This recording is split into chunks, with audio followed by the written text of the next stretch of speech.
اعوذ باللہ من الشیطان الرجیم، بسم اللہ الرحمن الرحیم۔ رب اشرح لی صدری ویسر لی امری واحلل عقدۃ من لسانی یفقہوا قولی واجعل لی وزیرا من اہلی رب زدنی علما اللہم فقہنا فی الدین اللہم انی اسألک علما نافعا رزقا طیبا وعملا متقبلا آمین۔ السلام علیکم ورحمۃ اللہ وبرکاتہ۔ سورہ المجادلہ، اس میں 3 رکوعات ہیں اور 22 آیات ہیں۔ مدنی صورت ہے۔ اس صورت میں مسلمانوں کو ان مختلف مسائل کے بارے میں ہدایت دی گئی ہے جو اس وقت درپیش تھے۔ ابتدائی آیات کے نزول کا سبب ایک خاص واقعہ ہے۔ حضرت اوس بن صامت اپنی بیوی حضرت خولہ سے لڑ پڑے اور غصے سے کہہ دیا کہ تو میرے لیے ایسی ہے جیسی میری ماں کی پیٹھ، یعنی تو میرے اوپر حرام ہے۔ عرب میں زمانہ جاہلیت میں جب شوہر بیوی کے ساتھ لڑ پڑتا تو اس طرح کہہ دیتا تھا۔ اس زمانے میں بھی نادان لوگ بیوی سے لڑ کر ماں بہن پر تشبیہ دے بیٹھتے ہیں، یعنی تو میرے اوپر حرام ہے۔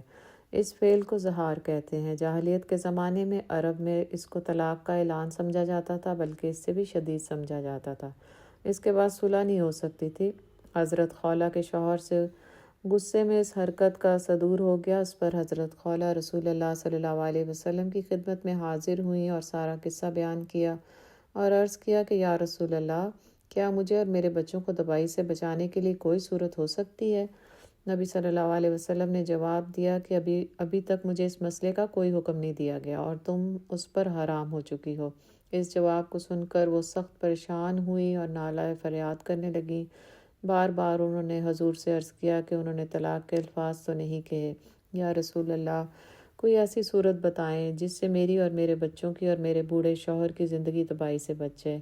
مگر ہر مرتبہ حضور ان کو وہی جواب دیتے رہے۔ اتنے میں آپ پر وحی نازل ہوئی اور یہ آیات آئیں۔ اس کے بعد آپ نے حضرت خولہ سے فرمایا کہ ایک غلام آزاد کرنا ہوگا۔ انہوں نے اس سے معذوری ظاہر کی تو فرمایا 2 مہینے کے لگاتار روزے رکھنے ہوں گے۔ انہوں نے عرض کیا کہ اوس کا حال تو یہ ہے کہ دن میں 2-3 بار کھائے پیے نہیں تو ان کی بینائی جواب دینے لگتی ہے۔ آپ نے فرمایا پھر 60 مسکینوں کو کھانا کھلانا پڑے گا۔ انہوں نے کہا کہ وہ اتنی وسعت بھی نہیں رکھتے، آپ مدد فرمائیں۔ تب حضور نے اتنی مقدار میں سوانح خوراک عطا فرمایا جو 60 آدمیوں کے 2 وقت کے کھانے کے لیے کافی ہو۔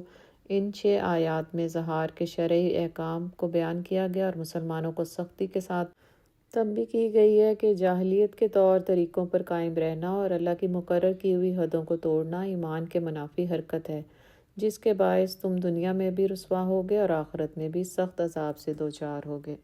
دوسرے رکوع میں سرگوشیوں اور مجلسی تہذیب کے متعلق احکام دیے گئے ہیں۔ تیسرے رکوع میں حزب اللہ اور حزب شیطان کے کردار اور طرز عمل کو واضح کیا گیا۔ اس وقت کے حالات کے مطابق اس میں منافقین کی سرزنش کی گئی جو پس پردہ یہود سے دوستیاں رکھتے تھے اور اپنے دفاع کے لیے جھوٹی قسمیں کھاتے تھے اور اسلام کے خلاف سرگرم رہتے تھے۔ ان کو یہاں اللہ نے شیطان کا لشکر کہا۔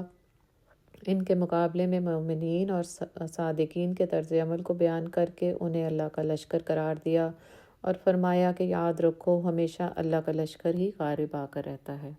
اعوذ باللہ من الشیطان الرجیم، بسم اللہ الرحمن الرحیم۔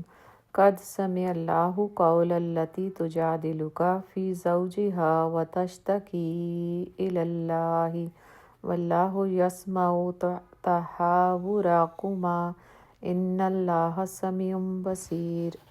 اللہ نے سن لی اس عورت کی بات جو اپنے شوہر کے معاملے میں تم سے تکرار کر رہی ہے اور اللہ سے فریاد کیے جاتی ہے۔ اللہ تم دونوں کی گفتگو سن رہا ہے، وہ سب کچھ سننے والا اور دیکھنے والا ہے۔ تم میں سے جو لوگ اپنی بیویوں سے زہار کرتے ہیں ان کی بیویاں ان کی مائیں نہیں ہیں، ان کی مائیں تو وہی ہیں جنہوں نے ان کو جنا ہے۔ یہ لوگ ایک سخت ناپسندیدہ اور جھوٹی بات کہتے ہیں اور حقیقت یہ ہے کہ اللہ بڑا معاف کرنے والا اور درگزر فرمانے والا ہے۔ جو لوگ اپنی بیویوں سے زہار کریں پھر اپنی اس بات سے رجوع کریں جو انہوں نے کہی تھی تو قبل اس کے کہ دونوں ایک دوسرے کو ہاتھ لگائیں ایک غلام آزاد کرنا ہوگا۔ اس سے تم کو نصیحت کی جاتی ہے اور جو کچھ تم کرتے ہو اللہ اس سے باخبر ہے۔ اور جو شخص غلام نہ پائے وہ 2 مہینے کے پے در پے روزے رکھے قبل اس کے کہ دونوں ایک دوسرے کو ہاتھ لگائیں، اور جو اس پر بھی قادر نہ ہو وہ 60 مسکینوں کو کھانا کھلائے۔ یہ حکم اس لیے دیا جا رہا ہے کہ تم اللہ اور اس کے رسول پر ایمان لاؤ۔ یہ اللہ کی مقرر کی ہوئی حدیں ہیں اور کافروں کے لیے دردناک سزا ہے۔ جو لوگ اللہ اور اس کے رسول کی مخالفت کرتے ہیں وہ اسی طرح ذلیل و خوار ہوں گے جس طرح ان سے پہلے کے لوگ ذلیل و خوار کیے جا چکے ہیں۔ ہم نے صاف صاف آیات نازل کر دی ہیں اور کافروں کے لیے ذلت کا عذاب ہے۔ اس دن یہ ذلت کا عذاب ہونا ہے جب اللہ ان سب کو پھر سے زندہ کر کے اٹھائے گا اور انہیں بتا دے گا کہ وہ کیا کچھ کر کے آئے ہیں۔ وہ بھول گئے ہیں مگر اللہ نے ان کا سب کیا دھرا گن گن کر محفوظ کر رکھا ہے۔ اللہ ایک ایک چیز پر شاہد ہے۔ آیت نمبر 1 سے 6۔ حضرت خولہ نے اپنے شوہر کے جھگڑے کا قصہ نبی پاک صلی اللہ علیہ وسلم کے حضور بیان کیا اور عرض کیا، یا رسول اللہ، کیا اس کی کوئی صورت ہے کہ میری اور میرے بچوں کی زندگی تباہ ہونے سے بچ جائے؟ نبی صلی اللہ علیہ وسلم نے فرمایا، اس مسئلے کے بارے میں مجھے ابھی تک کوئی حکم نہیں دیا گیا، تم اپنے شوہر پر حرام ہو چکی ہو۔ ان کے شوہر نے غصے میں ان کو ماں کہہ دیا تھا، جس سے ان دونوں میاں بیوی کے تعلقات ٹوٹ گئے تھے۔ زمانہ جاہلیت میں بیوی کو اس طرح کی بات کہہ دینے سے ایسی طلاق پڑ جاتی تھی جس کے بعد ان کے ملنے کی کوئی صورت باقی نہیں رہتی اور بیوی لازماً شوہر سے جدا ہو جاتی۔ حضرت خولہ بہت پریشان ہوئی اور نالہ فریاد کرنے لگیں اور رسول اللہ سے بار بار عرض کرتی تھی کہ یا رسول اللہ، میرا اور میرے بچوں کو کیا بنے گا؟ اور وہ اللہ سے فریاد کر رہی تھی۔ اللہ نے اسی وقت ان کی فریاد سن لی۔ سننے سے مراد ہے کہ فریاد قبول کر لی اور زہار کے بارے میں شرعی احکام نازل فرما دیے۔ یہ خاتون جن کے معاملے میں آیت نازل ہوئی قبیلہ خزرج کی حضرت خولہ بنت ثعلبہ تھی۔ بارگاہ الہی میں ان کی فریاد کا سنا جانا اور ان کے فریاد رسی کے لیے اسی وقت فرمان مبارک کا نازل ہونا ایک ایسا واقعہ تھا جس کی وجہ سے صحابہ کرام میں ان کی بہت قدر و منزلت ہو گئی تھی۔ ابن ابی حاتم اور بہقی نے یہ روایت کی ہے کہ ایک مرتبہ حضرت عمر کچھ اصحاب کے ساتھ کہیں جا رہے تھے۔ راستے میں ایک عورت ان کو ملی اور اس نے ان کو روکا۔ آپ فوراً رک کے سر جھکا کر دیر تک اس کی باتیں سنتے رہے جب تک اس نے بات ختم نہ کر لی۔ آپ کھڑے رہے۔ ساتھیوں میں سے ایک نے عرض کیا، امیر المومنین، آپ نے قریش کے سرداروں کو اس بڑھیا کے لیے اتنی دیر تک روکے رکھا۔ فرمایا، جانتے بھی ہو کہ یہ کون ہے؟ یہ خولہ بنت ثعلبہ ہے۔ یہ وہ عورت ہے جس کی شکایت 7 آسمانوں پر سنی گئی۔ خدا کی قسم، یہ رات بھر بھی مجھے یہاں کھڑا رکھتی تو میں کھڑا رہتا، بس نمازوں کے اوقات پر اس سے معذرت کر لیتا۔ آیت نمبر 7۔ الم تری ان اللہ یعلم ما فی السماوات وما فی الارض ما یکون من نجوی ثلاثۃ الا هو رابعهم ولا خمسۃ الا هو سادسهم ولا ادنی من ذلك ولا اکثر الا هو معهم اینما كانوا ثم ينبئهم بما عملوا یوم القیامۃ ان اللہ بکل شیء علیم۔ کیا تم کو معلوم نہیں کہ جو کچھ آسمانوں میں ہے اور جو کچھ زمین میں ہے، اللہ کو سب معلوم ہے؟ کسی جگہ 3 شخصوں کا جمع ہونا اور کانوں میں صلاح و مشورہ نہیں ہوتا مگر وہ ان میں چوتھا ہوتا ہے، اور نہ کہیں 5 کا مگر وہ ان میں چھٹا ہوتا ہے، اور نہ اس میں سے کم یا زیادہ مگر وہ ان کے ساتھ ہوتا ہے، خواہ وہ کہیں ہوں۔ پھر جو کام یہ کرتے رہے ہیں قیامت کے دن وہ ایک ایک ان کو بتائے گا۔ بے شک اللہ ہر چیز سے واقف ہے۔ آیت نمبر 7 اور 8۔ ان آیات میں منافقین کے اس رویے پر گرفت کی گئی ہے جو انہوں نے مسلم معاشرے میں اختیار کر رکھا تھا۔ بظاہر وہ مسلم سوسائٹی میں شامل ہوتے تھے مگر وہ اللہ اور اس کے رسول پر دل سے ایمان نہیں رکھتے تھے اور ایسا طرز عمل اختیار کرتے جس سے اسلام کو اور مسلمانوں کو نقصان پہنچے۔ انہوں نے اپنا الگ جتھا بنا رکھا تھا اور ہر جگہ آپس میں خسر پھسر کرتے نظر آتے تھے۔ مسلمانوں کو ذہنی اذیت دینے کے لیے ان کی طرف اشارے کر کے سرگوشیاں کرتے تاکہ مسلمان پریشان ہوں اور ان میں پھوٹ پڑے۔ نبی صلی اللہ علیہ وسلم نے منافقین کو اس سے منع کیا مگر وہ باز نہیں آئے۔ اس پر یہ آیات نازل ہوئیں کہ اللہ تعالیٰ تمہارے خفیہ رازوں سے واقف ہے۔ جب تم سرگوشیاں کرتے ہو تو وہ تمہارے ساتھ ہوتا ہے۔ تم دنیا بھر کی گرفت سے بچ سکتے ہو مگر اللہ کی گرفت سے بچ نہیں سکتے۔ حدیث کی کئی روایتوں سے معلوم ہوتا ہے کہ یہود اور منافقین کا یہ رویہ تھا کہ نبی پاک صلی اللہ علیہ وسلم کی خدمت میں جب حاضر ہوتے تو اپنے دلوں کا کینہ اور بغض اس طرح نکالتے کہ السلام علیک کی بجائے السلام علیک کہتے۔ جس کے معنی ہے تجھ پر موت آئے، اور پھر دل میں کہتے تھے کہ ہم پر عذاب کیوں نہیں آتا۔ اللہ کی دی ہوئی اس مہلت سے ناجائز فائدہ اٹھاتے اور ہدایت سے اور دور چلے جاتے۔ ایک روز ایسا ہوا کہ چند یہودی آپ کی خدمت میں حاضر ہوئے اور السلام علیک یا ابو القاسم کہا۔ نبی پاک صلی اللہ علیہ وسلم نے جواب میں فرمایا وعلیکم۔ حضرت عائشہ سن رہی تھی، ان سے رہا نہ گیا اور انہوں نے کہا موت تمہیں آئے اور اللہ کی لعنت ہو، اور پھٹکار پڑے۔ حضور صلی اللہ علیہ وسلم نے انہیں روکا اور فرمایا اے عائشہ، اللہ کو بدزبانی پسند نہیں۔ حضرت عائشہ رضی اللہ تعالیٰ عنہا نے کہا یا رسول اللہ، آپ نے سنا نہیں کہ انہوں نے کیا کہا؟ آپ نے فرمایا میں نے سنا اور اس کا جواب دیا اور تم پر بھی۔ آیت نمبر 9، اس میں یہ تعلیم دی گئی ہے کہ اصلاح کے لیے سرگوشی کرنا جائز ہے۔ کسی کا حق دلوانا ہو، کسی کی مالی مدد کرنا ہو، کسی کے درمیان صلح کرانا ہو، نیک کاموں کے لیے سرگوشی کی اجازت ہے۔ نبی صلی اللہ علیہ وسلم نے آداب مجلس کی جو تعلیم دی ہے وہ یہ ہے کہ جب 3 آدمی بیٹھے ہوں تو 2 آدمی آپس میں خسر پسر نہ کریں، کیونکہ یہ تیسرے آدمی کے لیے باعث رنج ہوگا۔ دوسری حدیث میں حضور صلی اللہ علیہ وسلم نے فرمایا 2 آدمی خسر پسر نہ کریں مگر تیسرے سے اجازت لے کر، کیونکہ یہ اس کے لیے باعث رنج ہوگا۔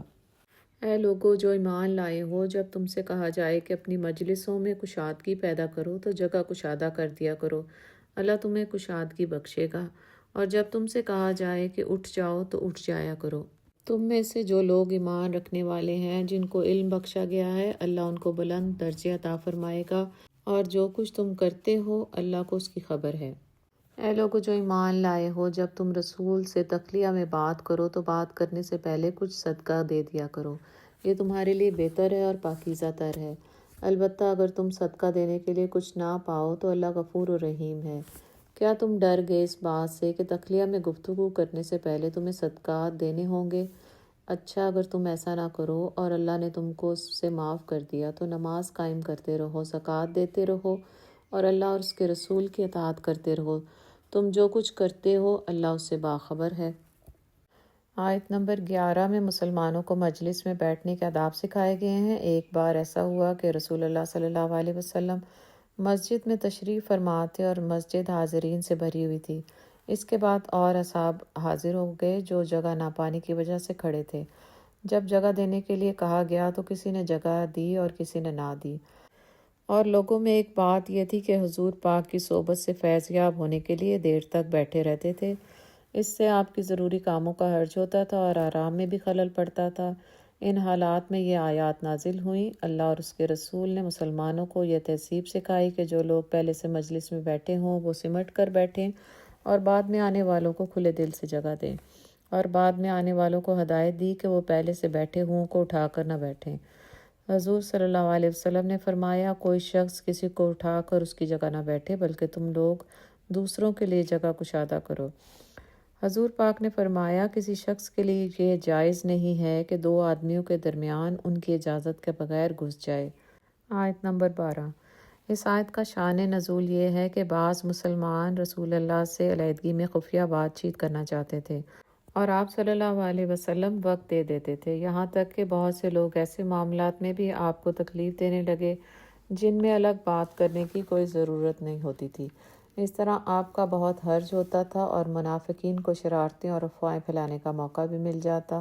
منافقین جنگ کی افواہ پھیلا دیتے تھے کہ فلاں قبیلہ حملہ آور ہونے والا ہے، اس لیے اللہ تعالیٰ نے پابندی عائد کر دی کہ جو رسول اللہ صلی اللہ علیہ وسلم سے خلوت میں بات کرنا چاہے وہ پہلے صدقہ دے۔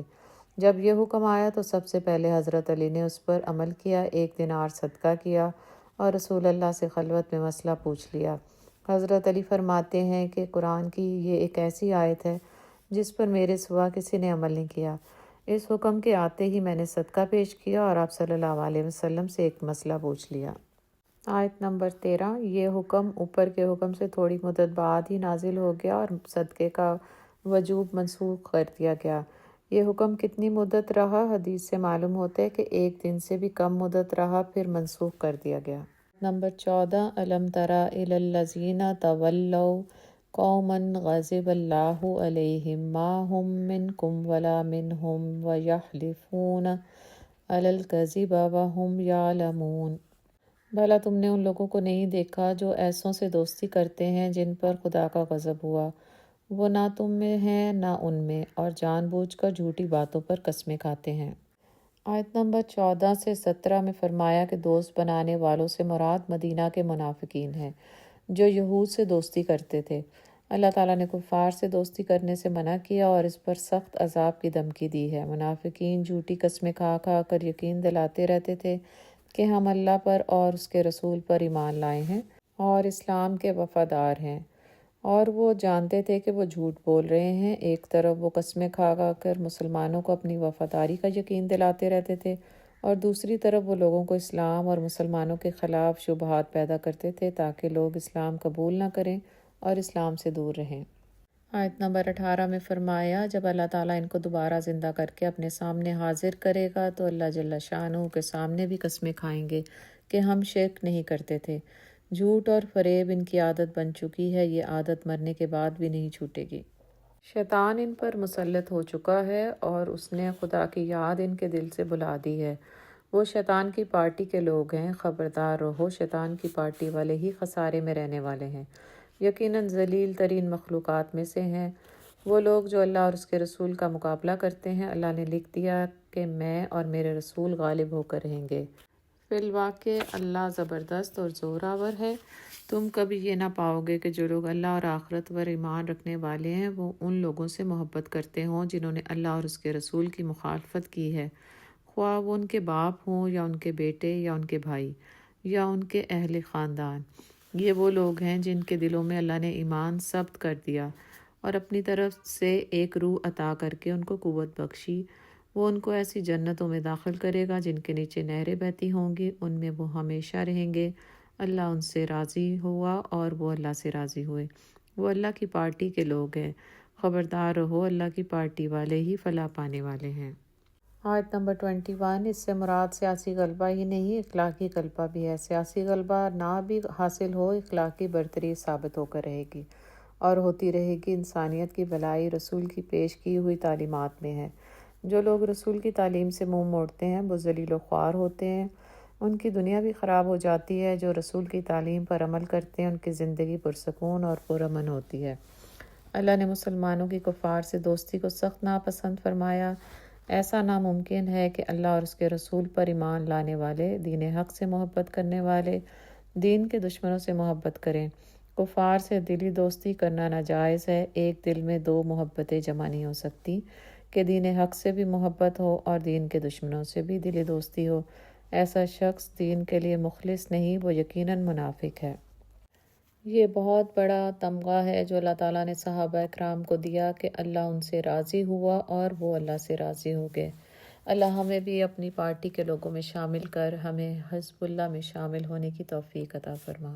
سورہ الحشر مدنی صورت ہے، 24 آیات اور 3 رکوعات ہیں۔ حضرت عبداللہ بن عباس سے سورہ الحشر کے بارے میں پوچھا گیا تو انہوں نے بتایا کہ یہ سورہ غزوہ بنی نذیر کے بارے میں نازل ہوئی۔ نبی کریم صلی اللہ علیہ وسلم کی مدینہ تشریف آوری سے پہلے ہی مدینہ میں اسلام پہنچ چکا تھا۔ نبی صلی اللہ علیہ وسلم کی تشریف آوری کے بعد مدینہ میں اسلامی ریاست قائم ہوئی۔ آپ نے اسلامی ریاست قائم کرتے ہی اولین کام جو کیا ان میں سب سے پہلا کام یہ تھا کہ اوس اور خزرج اور مہاجرین کو ملا کر ایک برادری بنایا، اور یہودیوں کے کئی قبیلے جو صدیوں سے مدینہ میں آباد تھے اور معاشی اور مذہبی لحاظ سے بڑے بااثر ہو گئے ہوئے تھے، ان سے ایک واضح معاہدہ طے کیا جس میں اس بات کی ضمانت دی گئی تھی کہ کوئی کسی کے حقوق پر دست درازی نہیں کرے گا اور بیرونی دشمنیوں کے مقابلے میں یہ سب متحد ہوں گے۔ یہ ایک واضح معاہدہ تھا جس کی شرائط خود یہود نے قبول کی، لیکن وہ نبی صلی اللہ علیہ وسلم کی تعلیمات کو پھیلتے ہوئے دیکھ کر حسد اور بغض میں مبتلا ہو گئے اور بہت جلد معاہدے کی خلاف ورزی شروع کر دی۔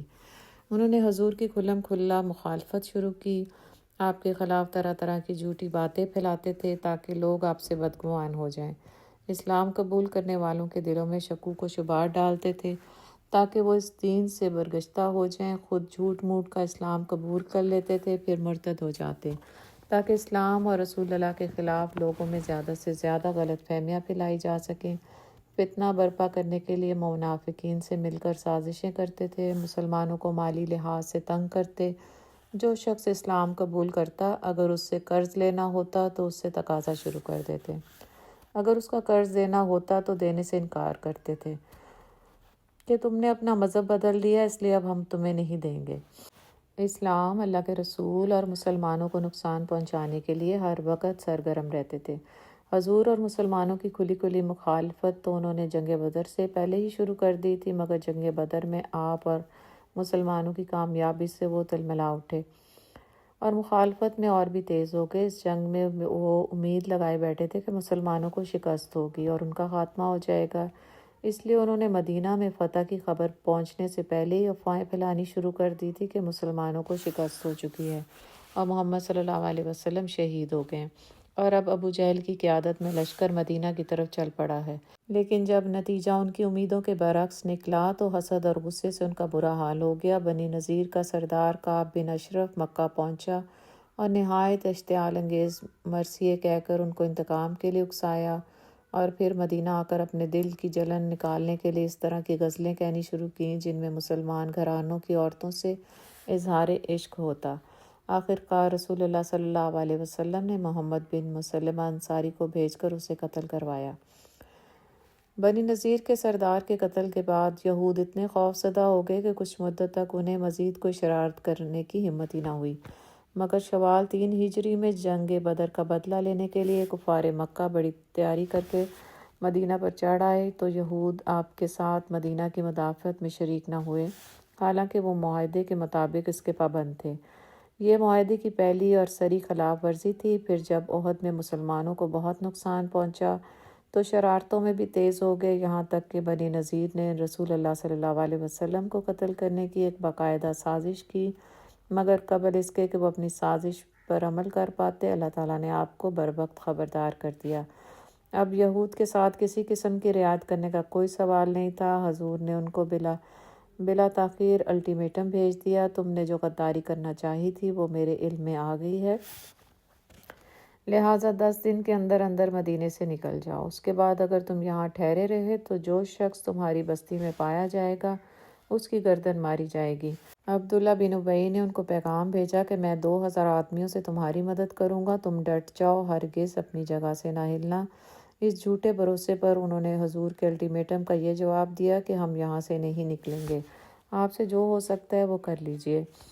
اس پر حضور نے ان کا محاصرہ کیا۔ چند دن بعد وہ اس شرط پر مدینہ چھوڑنے کے لیے تیار ہو گئے کہ اسلحے کے سوا جو کچھ بھی وہ اونٹوں پر لاد کر لے جا سکیں لے جائیں گے۔ اس طرح اس شر پسند یہودی قبیلے سے مدینہ خالی کرا لیا گیا۔ ان میں سے صرف 2 آدمی مسلمان ہو کر مدینہ ٹھہر گئے، باقی شام اور خیبر کی طرف نکل گئے۔ یہ واقعہ ہے جس کے لیے یہ صورت نازل ہوئی اور اس میں اسی پر تبصرہ اور اسی کے متعلق احکامات اور ہدایت دی گئی ہیں۔ منافقین کے کردار اور ان کی رویے کو اشکار کیا گیا۔ ان کے مقابلے میں مہاجرین اور انصار کے رویے کی تعریف کی گئی ہے۔ آخری رکوع میں لوگوں کو اللہ کا تقوی اختیار کرنے اور روزہ اصحاب کو یاد رکھنے کی تلقین کی گئی، یہودیوں کی روش سے بچنے کی تلقین کی گئی ہے اور فرمایا کہ ہر کسی کو اس کے اعمال کے مطابق بدلہ ملے گا، متقی اور غیر متقی کسی بھی لحاظ سے برابر نہیں۔ جنت کی راہ پر چلنے والے یعنی حاملین قرآن ہی در حقیقت ہر لحاظ سے کامیاب ہیں۔ بسم اللہ الرحمن الرحیم۔ سبح للہ ما فی السماوات و ما فی الارض وہو العزیز الحکیم۔ هو الذی اخرج الذین کفروا من اہل الکتاب من دیارہم لأول الحشر ما ظننتم ان یخرجوا وظنوا انہم مانعتہم حصونہم من اللہ فآتاہم اللہ من حیث لم یحتسبوا وقذف فی قلوبہم الرعب یخربون بیوتہم بأیدیہم وأیدی المؤمنین فاعتبروا یا اولو الابصار۔ جو چیزیں آسمانوں میں ہیں اور جو چیزیں زمین میں ہیں سب خدا کی تسبیح کرتی ہیں، وہ غالب حکمت والا ہے۔ وہی تو ہے جس نے کفار اہل کتاب کو حشر اول کے وقت ان کے گھروں سے نکال دیا، تمہارے خیال میں بھی نہ تھا کہ وہ نکل جائیں گے، اور وہ لوگ یہ سمجھتے تھے کہ ان کے قلعے ان کو اللہ کے عذاب سے بچا لیں گے، مگر اللہ نے ان کو وہاں سے آ لیا جہاں سے ان کو گمان بھی نہ تھا، اور ان کے دلوں میں دہشت ڈال دی کہ اپنے گھروں کو خود اپنے ہاتھوں اور مومنوں کے ہاتھوں سے اجاڑنے لگے۔ تو اے بصیرت کی آنکھیں رکھنے والو، عبرت پکڑو۔ یہودی قبیلے بنی نذیر نے مدینہ کی اسلامی ریاست سے یہ معاہدہ کر رکھا تھا کہ وہ ایک دوسرے کے حقوق پر دست درازی نہیں کریں گے۔ اس معاہدے کی وہ خلاف ورزی کرتے رہتے تھے۔ سب سے بڑی خلاف ورزی یہ تھی کہ حضرت محمد صلی اللہ علیہ وسلم کو قتل کرنے کی سازش کی، جو عین وقت پر کھل گئی۔ اس پر نبی کریم نے ان کو الٹیمیٹم دیا کہ 10 دن کے اندر اندر بستی خالی کر دو، ورنہ تمہاری گردن مار دی جائے گی۔ منافقین کی شے پر انہوں نے یہ جواب دیا کہ ہم بستی خالی نہیں کریں گے، جو کرنا ہے کر لو۔ نبی صلی اللہ علیہ وسلم نے ان کی بستی کا محاصرہ کر لیا۔ پہلے حشر کے وقت یعنی مسلمانوں کے جمع ہوتے ہی انہوں نے ہتھیار ڈال دیے۔ بنی نذیر صدیوں سے یہاں جمع ہوئے تھے۔ مدینہ سے باہر انہوں نے قلعہ نما بستی بنا رکھی تھی۔ ان کے گھر گڑیوں کی صورت میں بنے ہوئے تھے۔ ان کی آبادی بھی مدینہ کے مسلمانوں سے کم نہ تھی، اور انہیں مدینہ کے منافقین کی حمایت بھی حاصل تھی۔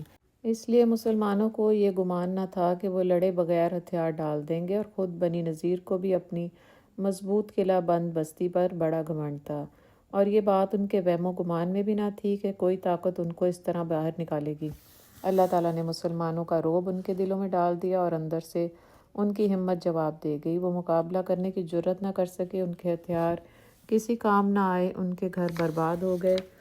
مسلمانوں نے جنگی کارروائی کرنے کے لیے ان کی قلعہ بندیاں توڑ دیں، اور خود انہوں نے اپنے گھر جو کبھی بڑے شوق سے بنائے تھے اپنے ہاتھوں سے توڑ توڑ کر مسلمانوں کے راستے میں اپنے بچاؤ کے لیے رکاوٹیں کھڑی کیں۔ اس کے بعد جب انہوں نے رسول اللہ صلی اللہ علیہ وسلم سے اس شرط پر صلح کی کہ ہماری جان بخشی کر دی جائے، اور اسلحے کے سوا جو سامان ہم ساتھ لے کر جانا چاہتے ہیں اس کو ہمیں لے جانے کی اجازت دی جائے، تو انہوں نے اپنے گھروں کی کھڑکیاں، دروازے اور چھتیں تک اکھاڑ کر اونٹوں پر لاد لیں۔ اگلی آیت میں فرمایا کہ اگر اللہ نے ان کے حق میں جلا وطنی نہ لکھی دی ہوتی تو دنیا میں ان کو عذاب دیتا۔ دنیا کے عذاب سے مراد ہے کہ ان کا نام و نشان مٹا دیتا۔ اگر وہ ہتھیار نہ ڈالتے تو قتل ہو جاتے، اور ان کی عورتیں اور بچے لونڈی غلام بنا لیے جاتے، اور کوئی فدیہ دے کر ان کو چھڑانے والا نہیں تھا۔ مومنوں، کھجور کے جو درخت تم نے کاٹ ڈالے یا ان کو اپنی جڑوں پر کھڑا رہنے دیا، سو اللہ کے حکم سے تھا، اور مقصود یہ تھا کہ وہ نافرمانوں کو رسوا کرے۔ اور جو مال اللہ نے اپنے پیغمبر صلی اللہ علیہ وسلم کو اور ان لوگوں سے بغیر لڑائی بھڑائی کے دلوایا ہے، اس میں تمہارا کچھ حق نہیں، کیونکہ اس کے لیے نہ تم نے گھوڑے دوڑائے اور نہ اونٹ، لیکن اللہ اپنے پیغمبروں کو جن پر چاہتا ہے مسلط کر دیتا ہے، اور اللہ ہر چیز پر قادر ہے۔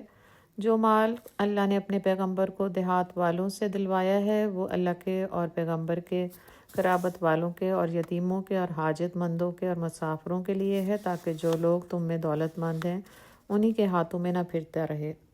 سو جو چیز تم کو پیغمبر دیں وہ لے لو، اور جس سے منع کریں اس سے باز رہو، اور اللہ سے ڈرتے رہو، بے شک اللہ سخت عذاب دینے والا ہے۔ اور ان مفلسان تارک الوطن کے لیے بھی جو اپنے گھروں اور مالوں سے خارج کر دیے گئے، اور اللہ کے فضل اور اس کی خوشنودی کے طلبگار اور اللہ اور اس کے رسولوں کے مددگار ہیں، یہی لوگ سچے ایماندار ہیں۔ آیت نمبر 5 میں فرمایا کہ بنی نذیر کی بستی کے اطراف میں کھجوروں کے درخت تھے۔ مسلمانوں نے جب ان کی بستی کا محاصرہ کیا تو جو درخت فوجی نقل و حرکت میں حائل ہو رہے تھے ان کو کاٹ دیا گیا یا جلا دیا گیا، اور جو درخت حائل نہیں ہو رہے تھے ان کو چھوڑ دیا گیا۔ اس پر مدینہ کے منافقین اور خود بنی نذیر نے بہت شور مچایا کہ ہرے بھرے درخت مسلمانوں نے کاٹ دیے ہیں، یہ تو فساد فی الارض ہے۔ مسلمان فساد فی الارض کے مرتکب ہوئے ہیں۔ اس پر مسلمانوں کے دلوں میں بھی سوال پیدا ہوا کہ یہ کہیں ناجائز نہ ہو۔ مسلمانوں کو مطمئن کرنے کے لیے یہ آیت نازل ہوئی۔ اللہ تعالیٰ نے فرمایا کہ یہ کارروائی جائز ہے۔ جو درخت تم نے کاٹے ہیں یا چھوڑ دیے ہیں، یہ سب اللہ کے حکم سے ہوا تاکہ نافرمانوں کو ذلیل کیا جائے۔ جو باغ انہوں نے بڑی محنت سے لگائے تھے اور وہ ان کی بڑی حفاظت کرتے تھے، ان کو کٹتے اور جلتے ہوئے بڑی بے بسی سے دیکھتے رہے، اور یہی ان کی ذلت اور خواری تھی۔ آیت نمبر 6 سے 10 میں فرمایا جو جائیدادیں اور املاک بنی نذیر کی جلا وطنی کے بعد اسلامی حکومت کے قبضے میں آئیں، ان آیات میں ان کے انتظام کے بارے میں اللہ تعالیٰ نے ہدایت دی ہیں۔ آیت نمبر 9 میں مدینہ کے انصار کا ذکر کیا گیا جو رسول اللہ صلی اللہ علیہ وسلم کے میزبان تھے اور مہاجرین کی آمد سے پہلے ایمان لا چکے تھے۔ اللہ نے فرمایا کہ اس جائیداد اور املاک میں مہاجرین کے ساتھ ان کا بھی حصہ ہے۔ اس آیت میں اللہ تعالیٰ نے مدینہ کے انصار کی تعریف کی ہے۔ جب مکہ اور دوسرے مقامات سے ہجرت کر کے مہاجرین ان کے شہر میں آئے تھے تو انہوں نے رسول اللہ صلی اللہ علیہ وسلم کی خدمت میں عرض کیا کہ ہمارے باغ اور نخلستان حاضر ہیں، آپ انہیں ہمارے مہاجر بھائیوں میں بانٹ دیں۔ نبی صلی اللہ علیہ وسلم نے فرمایا کہ یہ لوگ تو باغبانی نہیں جانتے، یہ اس علاقے سے آئے ہیں جہاں باغات نہیں، کیا ایسا نہیں ہو سکتا اپنے باغوں اور نخلستانوں میں کام تم کرو اور پیداوار میں سے ان کو حصہ دو؟ انہوں نے کہا سمینا و اطانا، ہم نے سن لیا اور ہم نے اطاعت کی۔ اس پر مہاجرین نے کہا ہم نے کبھی ایسے لوگ نہیں دیکھے جو اس درجہ اثار کرنے والے ہوں، یہ کام خود کریں گے اور حصہ ہمیں دیں گے، ہم تو سمجھتے ہیں کہ سارا اجر یہ لوٹ کر لے گئے۔ نبی صلی اللہ علیہ وسلم نے فرمایا نہیں، جب تک تم ان کی تعریف کرتے رہو گے اور ان کے حق میں دعائے خیر کرتے رہو گے تم کو بھی اجر ملتا رہے گا۔ پھر جب بنی نذیر کی جائیدادیں اسلامی حکومت کے قبضے میں آئیں تو انصار نے حضور صلی اللہ علیہ وسلم سے عرض کیا کہ یہ ساری جائیدادیں آپ ہمارے بھائی مہاجر بھائیوں میں بانٹ دیں اور ہماری جائیدادوں میں سے جو بھی آپ چاہیں ان کو دے دیں۔ اس طرح یہود کی چھوڑی ہوئی جائیدادیں انصار کی رضامندی سے مہاجرین میں تقسیم کر دی گئیں۔ یہی وہ اثار ہے جس کی تعریف یہاں اللہ تعالیٰ نے کی ہے۔ والذین جاءوا من بعدهم یقولون ربنا اغفر لنا ولاخواننا الذین سبقونا بالایمان ولا تجعل فی قلوبنا غلا للذین آمنوا ربنا انک رؤوف رحیم۔ اور ان کے لیے بھی جو ان مہاجرین کے بعد آئے اور دعا کرتے ہیں کہ اے پروردگار ہمارے اور ہمارے بھائیوں کے جو ہم سے پہلے ایمان لائے ہیں گناہ معاف فرما، اور مومنوں کی طرف سے ہمارے دل میں کینہ اور حسد نہ پیدا ہونے دے۔ اے ہمارے پروردگار تو بڑا شفقت کرنے والا مہربان ہے۔ اس آیت میں رب کریم نے مسلمانوں کو ایک اہم اخلاقی ہدایت دی کہ ایک مسلمان کے دل میں کسی دوسرے مسلمان کے لیے بغض نہیں ہونا چاہیے۔ مسلمانوں کے لیے درست روش یہ ہے کہ اپنے اسلاف کے لیے دعائے مغفرت کرتے رہیں، نہ کہ وہ ان پر لعنت بھیجیں۔ ایمان کا لازمی تقاضا ہے کہ مومن کے دل میں کسی مومن کے لیے نفرت اور بغض نہ ہو، اس کا دل سب کی طرف سے صاف ہو۔ اس معاملے میں بہترین سبق ایک حدیث سے ملتا ہے۔ حضرت انس رضی اللہ تعالیٰ عنہ سے روایت ہے کہ ایک مرتبہ 3 دن مسلسل یہ ہوتا رہا کہ رسول اللہ صلی اللہ علیہ وسلم اپنی مجلس میں یہ فرماتے رہے کہ اب تمہارے سامنے ایک شخص آنے والا ہے جو اہل جنت میں سے ہے، اور ہر بار آنے والے شخص انصار میں سے ایک صحابی ہوتے۔ یہ دیکھ کر حضرت عبداللہ بن عمرو کو جستجو پیدا ہوئی کہ آخر وہ کیا عمل کرتے ہیں جس کی وجہ سے نبی صلی اللہ علیہ وسلم نے بار بار ان کے لیے بشارت سنائی۔ چنانچہ وہ ایک بہانہ کر کے 3 روز مسلسل ان کے ہاں جا کر رات گزارتے رہے تاکہ ان کی عبادت کا حال دیکھیں، مگر ان کی شب گزاری میں ان کو کوئی غیر معمولی چیز نظر نہ آئی۔ ناچارہ انہوں نے خود ان سے ہی پوچھ لیا کہ بھائی آپ کیا ایسا عمل کرتے ہیں جس کی بنا پر ہم نے آپ کے بارے میں رسول اللہ صلی اللہ علیہ وسلم سے یہ عظیم بشارت سنی ہے؟ انہوں نے کہا کہ بھائی میری عبادت کا حال تو آپ دیکھ ہی چکے ہیں، البتہ ایک بات ہے جو شاید اس کی موجب بنی ہو، اور وہ یہ ہے کہ میں اپنے دل میں کسی مسلمان کے خلاف بغض نہیں رکھتا، اور نہ کسی ایسی بھلائی پر جو اللہ نے اس کو دی ہے میں حسد نہیں کرتا۔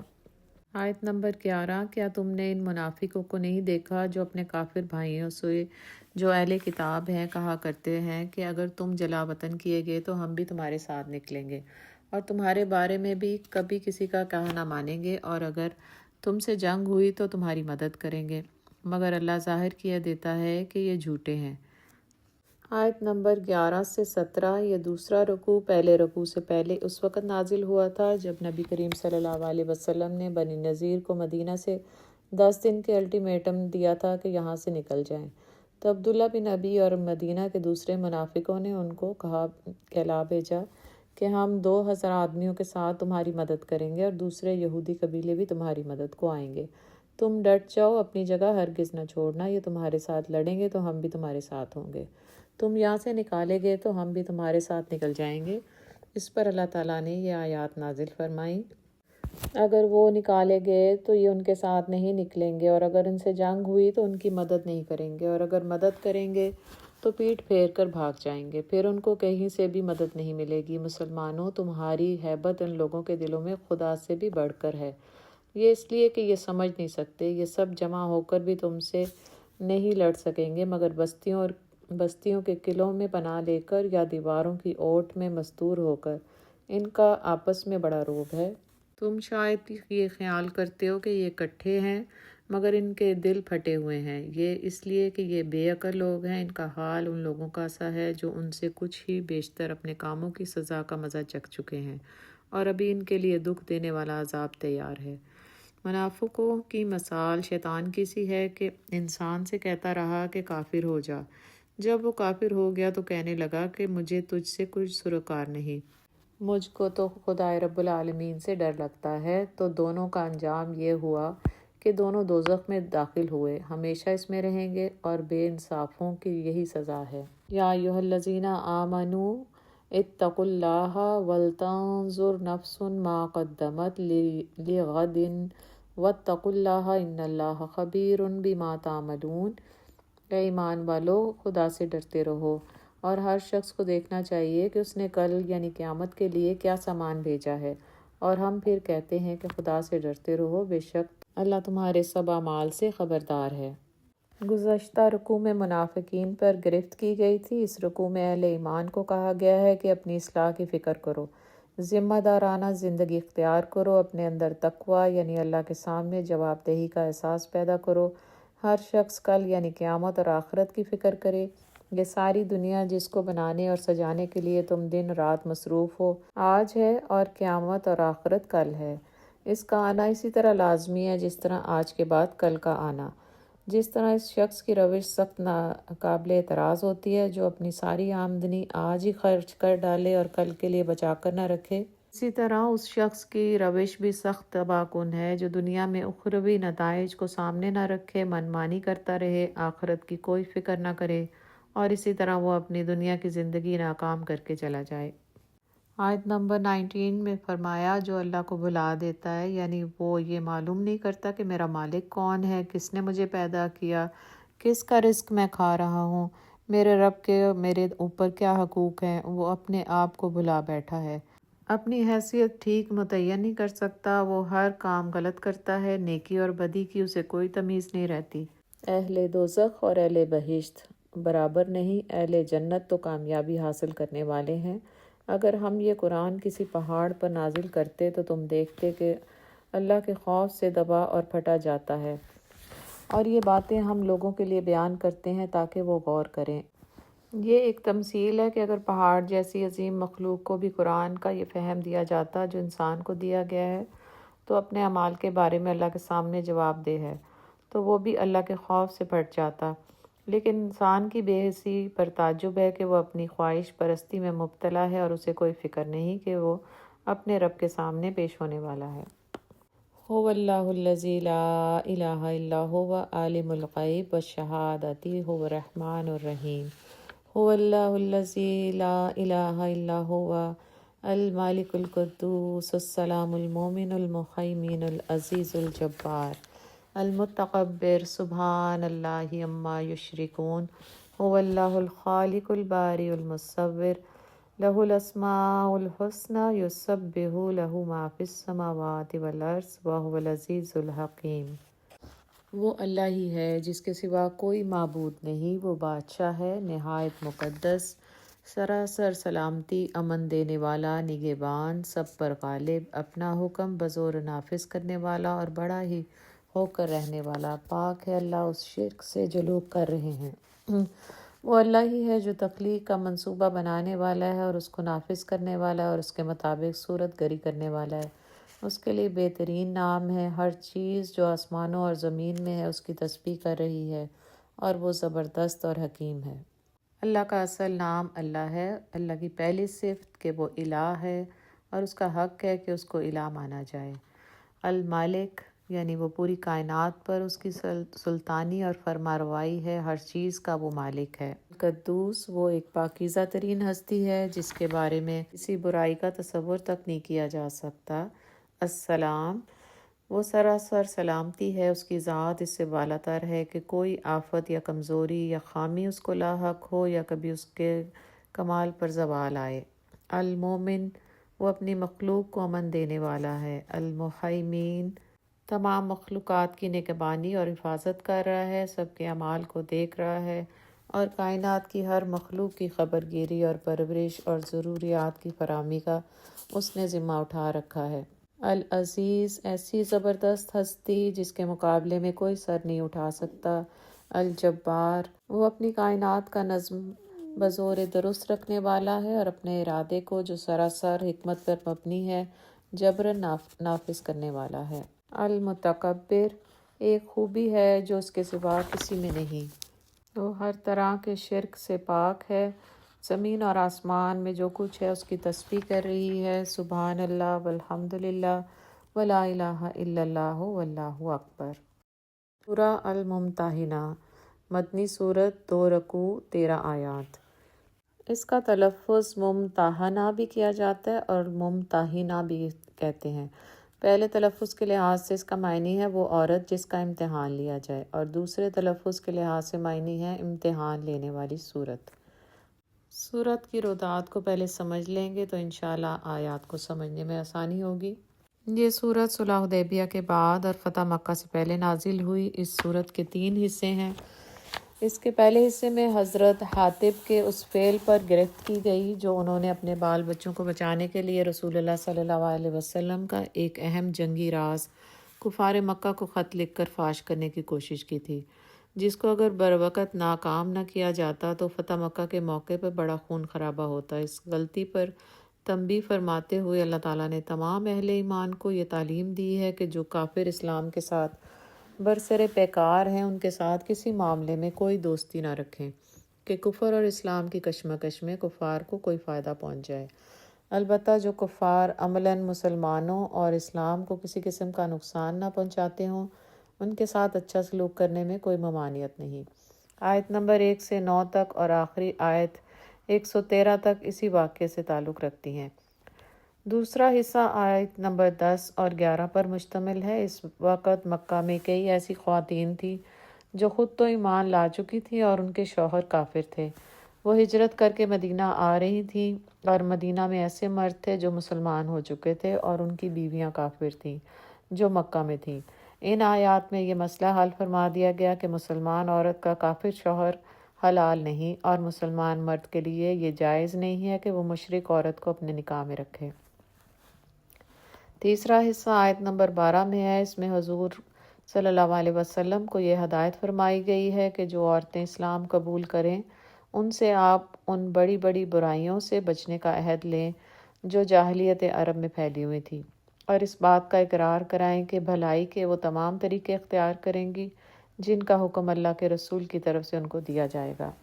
بسم اللہ الرحمن الرحیم۔ یا ایھا الذین آمنوا لا تتخذوا عدوی وعدوکم اولیاء تلقون الیہم بالمودۃ وقد کفروا بما جاءکم من الحق یخرجون الرسول وإیاکم ان تؤمنوا باللہ ربکم ان کنتم خرجتم جہادا فی سبیلی وابتغاء مرضاتی تسیرون الیہم بالمودۃ وانا اعلم بما اخفیتم وما اعلنتم ومن یفعلہ منکم فقد ضل سواء السبیل۔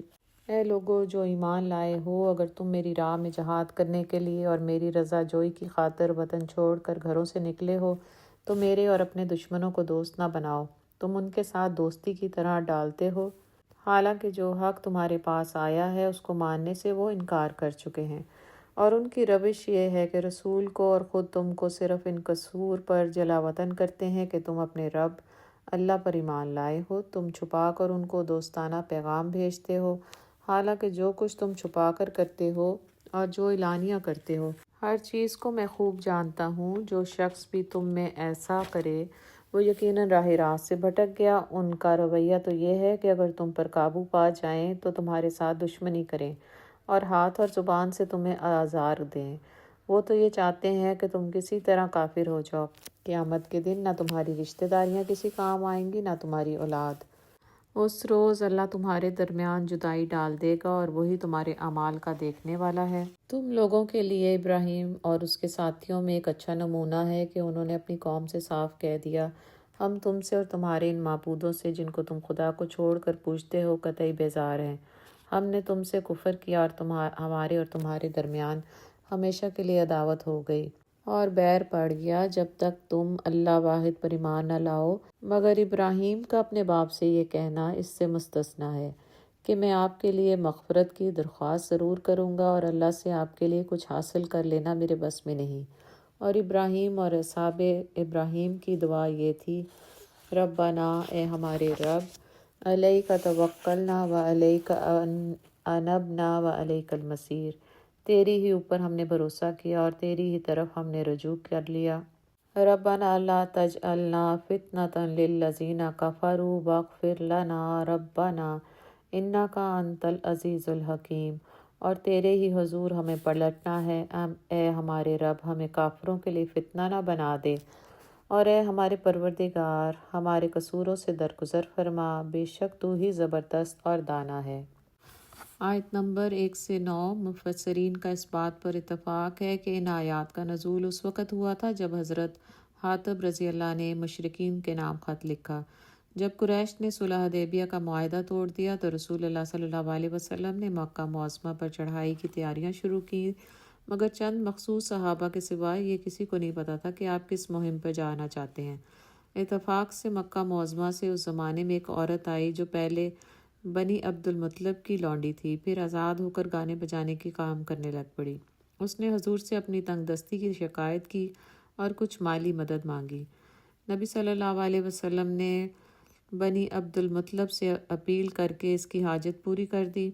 جب وہ مکہ جانے لگی تو حضرت حاطب اسے ملے اور اس کو ایک خط بعض سرداران مکہ کے نام لکھ دیا اور 10 دینار دیے تاکہ وہ راز فاش نہ کرے اور چھپا کر یہ خط ان لوگوں تک پہنچا دے۔ ابھی وہ مدینے سے روانہ ہوئی ہی تھی کہ اللہ تعالیٰ نے نبی صلی اللہ علیہ وسلم کو اس پر مطلع کر دیا۔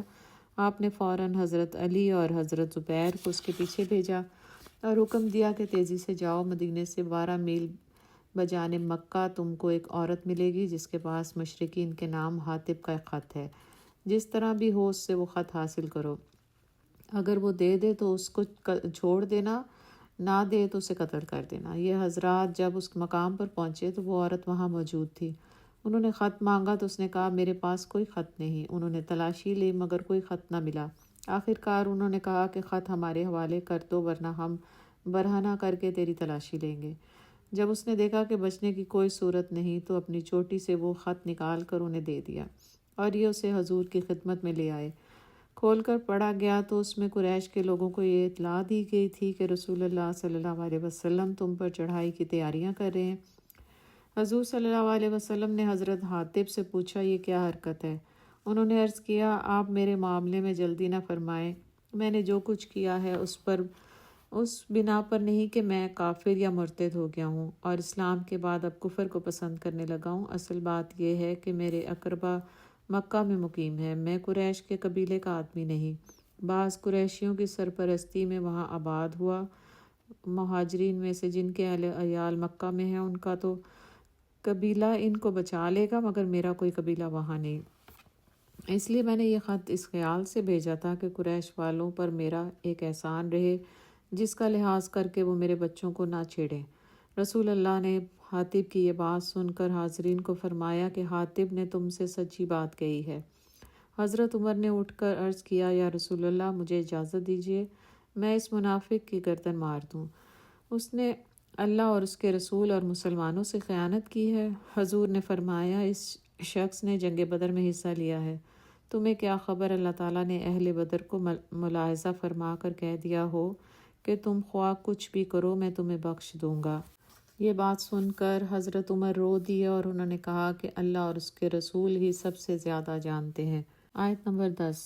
یا ایھا الذین آمنوا اذا جاءکم المؤمنات مہاجرات فامتحنوہن اللہ اعلم بایمانہن فإن علمتموہن مؤمنات فلا ترجعوہن الی الکفار لا ہن حل لہم ولہم یحلون لہن وآتوہم ما انفقوا ولا جناح علیکم ان تنکحوہن اذا آتیتموہن اجورہن ولا تمسکوا بعصام الکوافر واسألوا ما انفقتم وليسألوا ما انفقوا ذلکم حکم اللہ یحکم بینکم واللہ علیم حکیم۔ اے لوگو جو ایمان لائے ہو، جب مومن عورتیں ہجرت کر کے تمہارے پاس آئیں تو ان کے مومن ہونے کی جانچ پڑتال کر لو، اور ان کے ایمان کی حقیقت اللہ ہی بہتر جانتا ہے۔ پھر جب تمہیں معلوم ہو جائے کہ وہ مومن ہیں تو انہیں کفار کی طرف واپس نہ کرو، نہ وہ کفار کے لیے حلال ہیں اور نہ کفار ان کے لیے حلال۔ ان کے کافر شوہروں نے جو مہر ان کو دیے تھے وہ انہیں پھیر دو، اور ان سے نکاح کر لینے میں تم پر کوئی گناہ نہیں، جبکہ تم ان کے مہر ان کو ادا کرو، اور تم خود بھی کافر عورتوں کو اپنے نکاح میں نہ رکھو۔ جو مہر تم نے اپنی کافر بیویوں کو دیے تھے وہ تم واپس مانگ لو، اور جو مہر کافروں نے اپنی مسلمان بیویوں کو دیے تھے انہیں وہ واپس مانگ لیں۔ یہ اللہ کا حکم ہے، وہ تمہارے درمیان فیصلہ کرتا ہے، اور اللہ علیم اور حکیم ہے۔ اور اگر تمہاری کافر بیویوں کے مہروں میں سے کچھ تمہیں کفار سے واپس نہ ملے اور پھر تمہاری نوبت آئے تو جن لوگوں کی بیویاں ادھر رہ گئی ہیں ان کو اتنی رقم ادا کر دو جو ان کے دیے ہوئے مہروں کے برابر ہو، اور اس خدا سے ڈرتے رہو جس پر تم ایمان لائے ہو۔ ان آیات کا شان نزول یہ ہے کہ صلح حدیبیہ کے بعد جو مرد مکہ سے بھاگ کر مدینہ آتے ان کو معاہدے کی شرائط کے مطابق واپس کر دیا جاتا۔ پھر مسلمان عورتوں کے آنے کا سلسلہ شروع ہو گیا۔ سب سے پہلے کلثوم بنت عقبہ ہجرت کر کے مدینہ پہنچی۔ کفار نے معاہدے کا حوالہ دے کر ان کی بھی واپسی کا مطالبہ کیا۔ کلثوم کے دو بھائی ان کو واپس لے جانے کے لیے مدینہ پہنچ گئے۔ اس وقت یہ سوال پیدا ہوا کہ کیا حدیبیہ کے معاہدہ کا اطلاق عورتوں پر بھی ہوتا ہے؟ اللہ تعالیٰ نے یہ آیت نازل کر کے اس سوال کا جواب دے دیا اور یہ فرمایا کہ مومن عورت کافر کے لیے حلال نہیں، اور مومن مرد کے لیے یہ جائز نہیں کہ وہ کافر عورت سے نکاح رکھے۔ اے نبی صلی اللہ علیہ وسلم، جب تمہارے پاس مومن عورتیں بیعت کرنے کے لیے آئیں اور اس بات کا عہد کریں کہ وہ اللہ کے ساتھ کسی چیز کو شریک نہیں کریں گی، چوری نہیں کریں گی، زنا نہیں کریں گی، اپنی اولاد کو قتل نہ کریں گی، اپنے ہاتھ پاؤں کے آگے کوئی بہتان گھڑ کر نہیں لائیں گی، اور کسی امر معروف میں تمہاری نافرمانی نہیں کریں گی، تو ان سے بیعت لے لو اور ان کے حق میں اللہ سے دعائے مغفرت کرو۔ یقیناً اللہ درگزر فرمانے والا اور رحم کرنے والا ہے۔ اے لوگو جو ایمان لائے ہو، ان لوگوں کو دوست نہ بناؤ جن پر اللہ نے غضب فرمایا ہے، جو آخرت سے اسی طرح مایوس ہیں جس طرح قبروں میں پڑے ہوئے کافر مایوس ہو گئے۔ یہ آیت فتح مکہ سے کچھ پہلے نازل ہوئی تھی۔ پھر جب مکہ فتح ہوا تھا تو قریش کے لوگ چوک در چوک نبی صلی اللہ علیہ وسلم سے بیعت کرنے کے لیے حاضر ہونے لگے۔ آپ نے مردوں سے کوہ صفا پر خود بیعت لی اور حضرت عمر کو اپنی طرف سے مامور فرمایا کہ وہ عورتوں سے بیعت لیں اور ان باتوں کا اقرار کرائیں جو اس آیت میں بیان کی گئی۔ الصف مدنی صورت ہے، اس میں 14 آیات ہیں اور 2 رکوعات ہیں۔ حضرت عبداللہ بن سلام سے روایت ہے کہ صحابہ کرام کی ایک جماعت نے آپس میں یہ مذاکرہ کیا کہ اگر ہمیں یہ معلوم ہو جائے کہ اللہ تعالیٰ کے نزدیک سب سے محبوب عمل کون سا ہے تو ہم اس پر عمل کریں گے اور اپنی جان و مال سب اس کے لیے قربان کر دیں گے۔ ابن کثیر کی مسند احمد کے حوالے سے روایت ہے کہ چند حضرات نے آپس میں جمع ہو کر مذاکرہ کیا اور چاہا کہ کوئی صاحب جا کر رسول اللہ سے اس کا سوال کرے، مگر کسی کی ہمت نہ ہوئی۔ ابھی یہ لوگ اسی حالت میں تھے کہ رسول اللہ صلی اللہ علیہ وسلم نے ان سب لوگوں کو نام بنام اپنے پاس بلایا۔ جب یہ لوگ سب حاضر ہوئے تو آپ نے پوری سورہ صف پڑھ کر سنائی جو اسی وقت نازل ہوئی تھی۔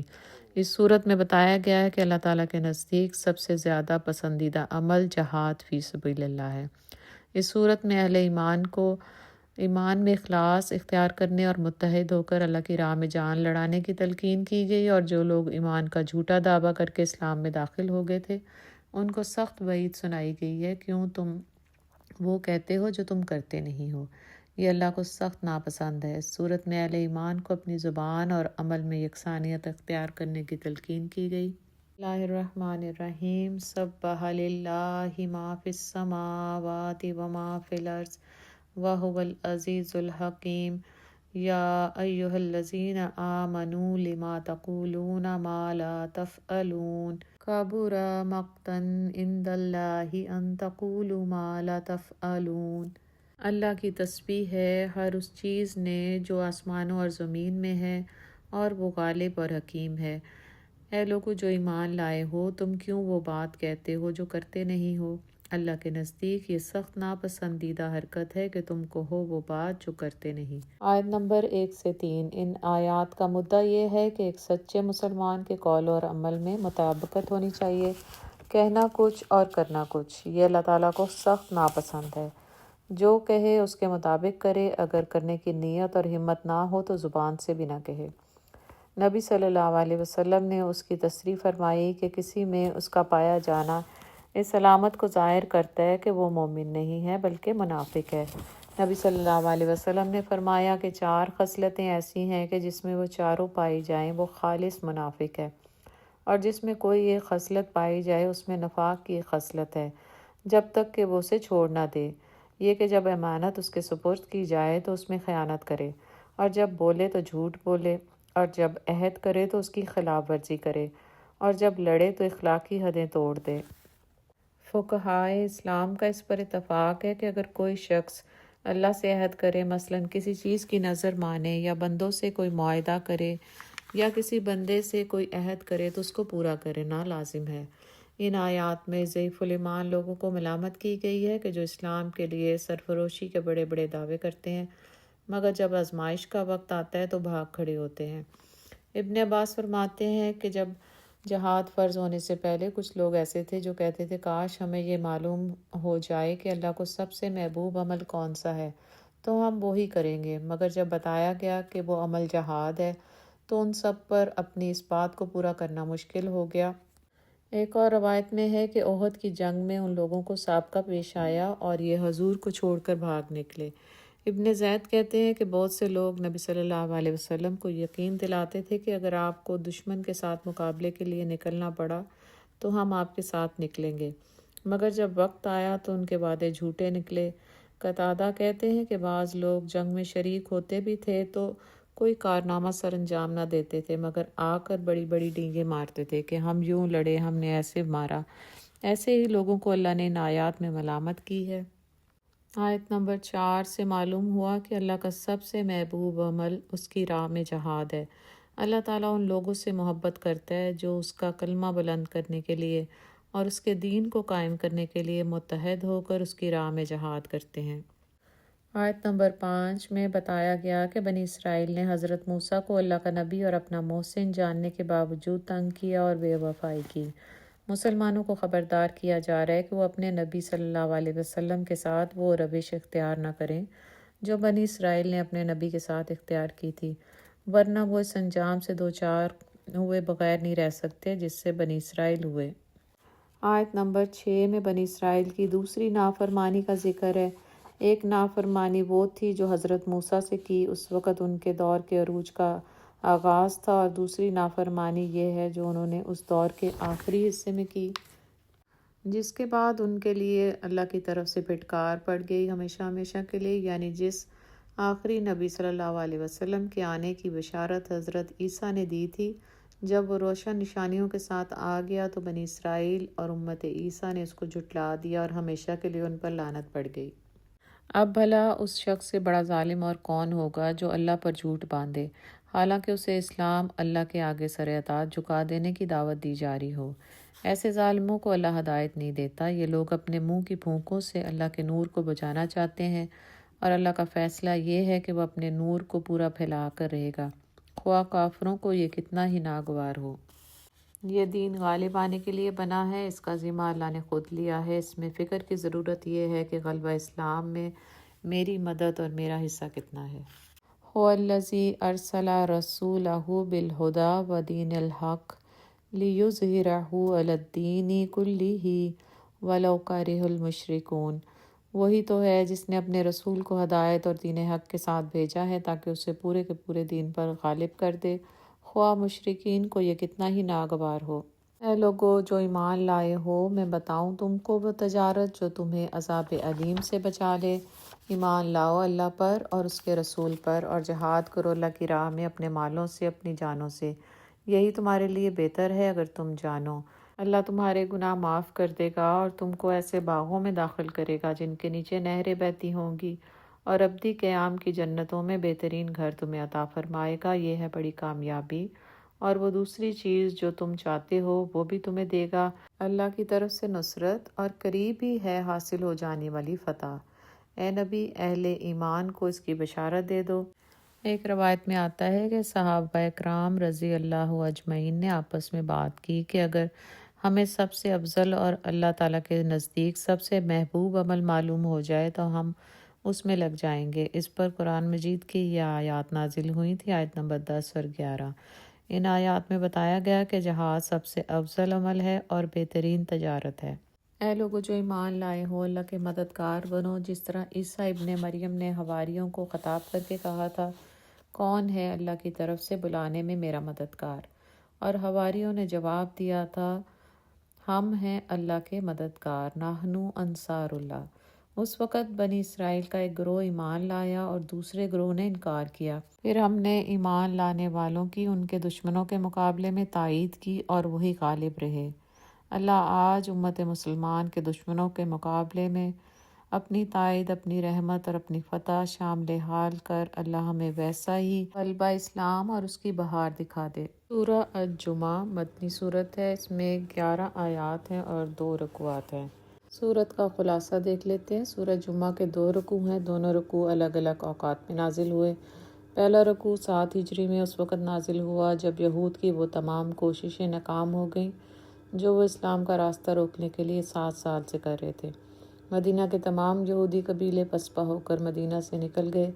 خیبر کا جو ان کا آخری گڑھ تھا جس میں مدینہ سے نکل کر جمع ہو گئے تھے، وہ بھی مسلمانوں نے فتح کر لیا اور اب وہاں مسلمانوں کے کاشتکار کی حیثیت سے رہ رہے تھے۔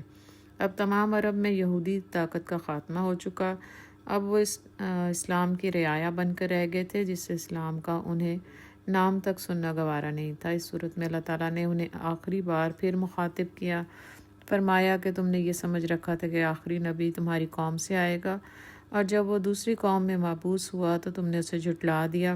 تم نے سمجھ رکھا تھا کہ امیوں میں رسول نہیں آ سکتا۔ فضل اللہ کے ہاتھ میں ہے، وہ جس کو چاہتا ہے دیتا ہے۔ اس نے امیوں میں سے رسول بھیجا ہے، ان امیوں میں جن کی گمراہی کا حال تم جانتے ہو۔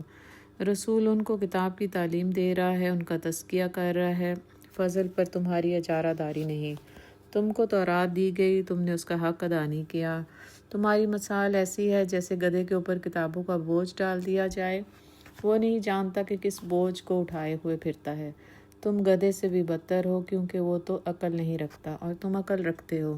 پھر فرمایا کہ اگر تم اپنے اس دعوے میں سچے ہو کہ تم اللہ کے چہیتے ہو اور جنت تمہارے لیے مخصوص ہے تو پھر موت سے کیوں ڈرتے ہو؟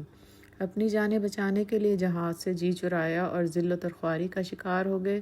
اب پھر تمہیں آخری بار موقع دیا، وہ بھی تم نے ہمارے نبی کی مخالفت کر کے کھو دیا اور ہمیشہ کے لیے لعنت کا شکار ہو گئے۔ دوسرا رکوع ہجرت کے بعد قریبی زمانے میں نازل ہوا کیونکہ رسول اللہ صلی اللہ علیہ وسلم نے مدینہ پہنچتے ہی 5ویں روز جمعہ قائم کر دیا تھا۔ اس رکوع کے آخری آیت میں جس واقعے کی طرف اشارہ کیا گیا ہے وہ اس وقت پیش آیا تھا جب ابھی لوگوں کو دینی اجتماعات کے آداب کی تربیت نہیں ملی تھی۔ مدینہ میں ایک روز عین جمعے کے نماز کے وقت جبکہ حضور خطبہ ارشاد فرما رہے تھے، ایک تجارتی قافلہ آیا اور لوگ ڈھول کی آواز سن کر سوائے 12 افراد کے سب قافلے کی طرف دوڑ گئے۔ اس پر حکم دیا گیا کہ جمعے کی اذان ہونے کے بعد خرید و فروخت اور ہر طرح کی مصروفیات حرام ہیں۔ اہل ایمان کو چاہیے کہ سب کام چھوڑ کر اللہ کے ذکر کے لیے دوڑیں اور جب نماز ختم ہو جائے تو کاروبار کے لیے زمین میں پھیل جائیں۔ اللہ الرحمن الرحیم، یسبح للہ ما فی السماوات و ما فی الارض، الملک القدوس العزیز الحکیم، اللہ کی تسبیح کر رہی ہے، ہر وہ چیز جو آسمانوں میں ہے اور ہر وہ چیز جو زمین میں ہے۔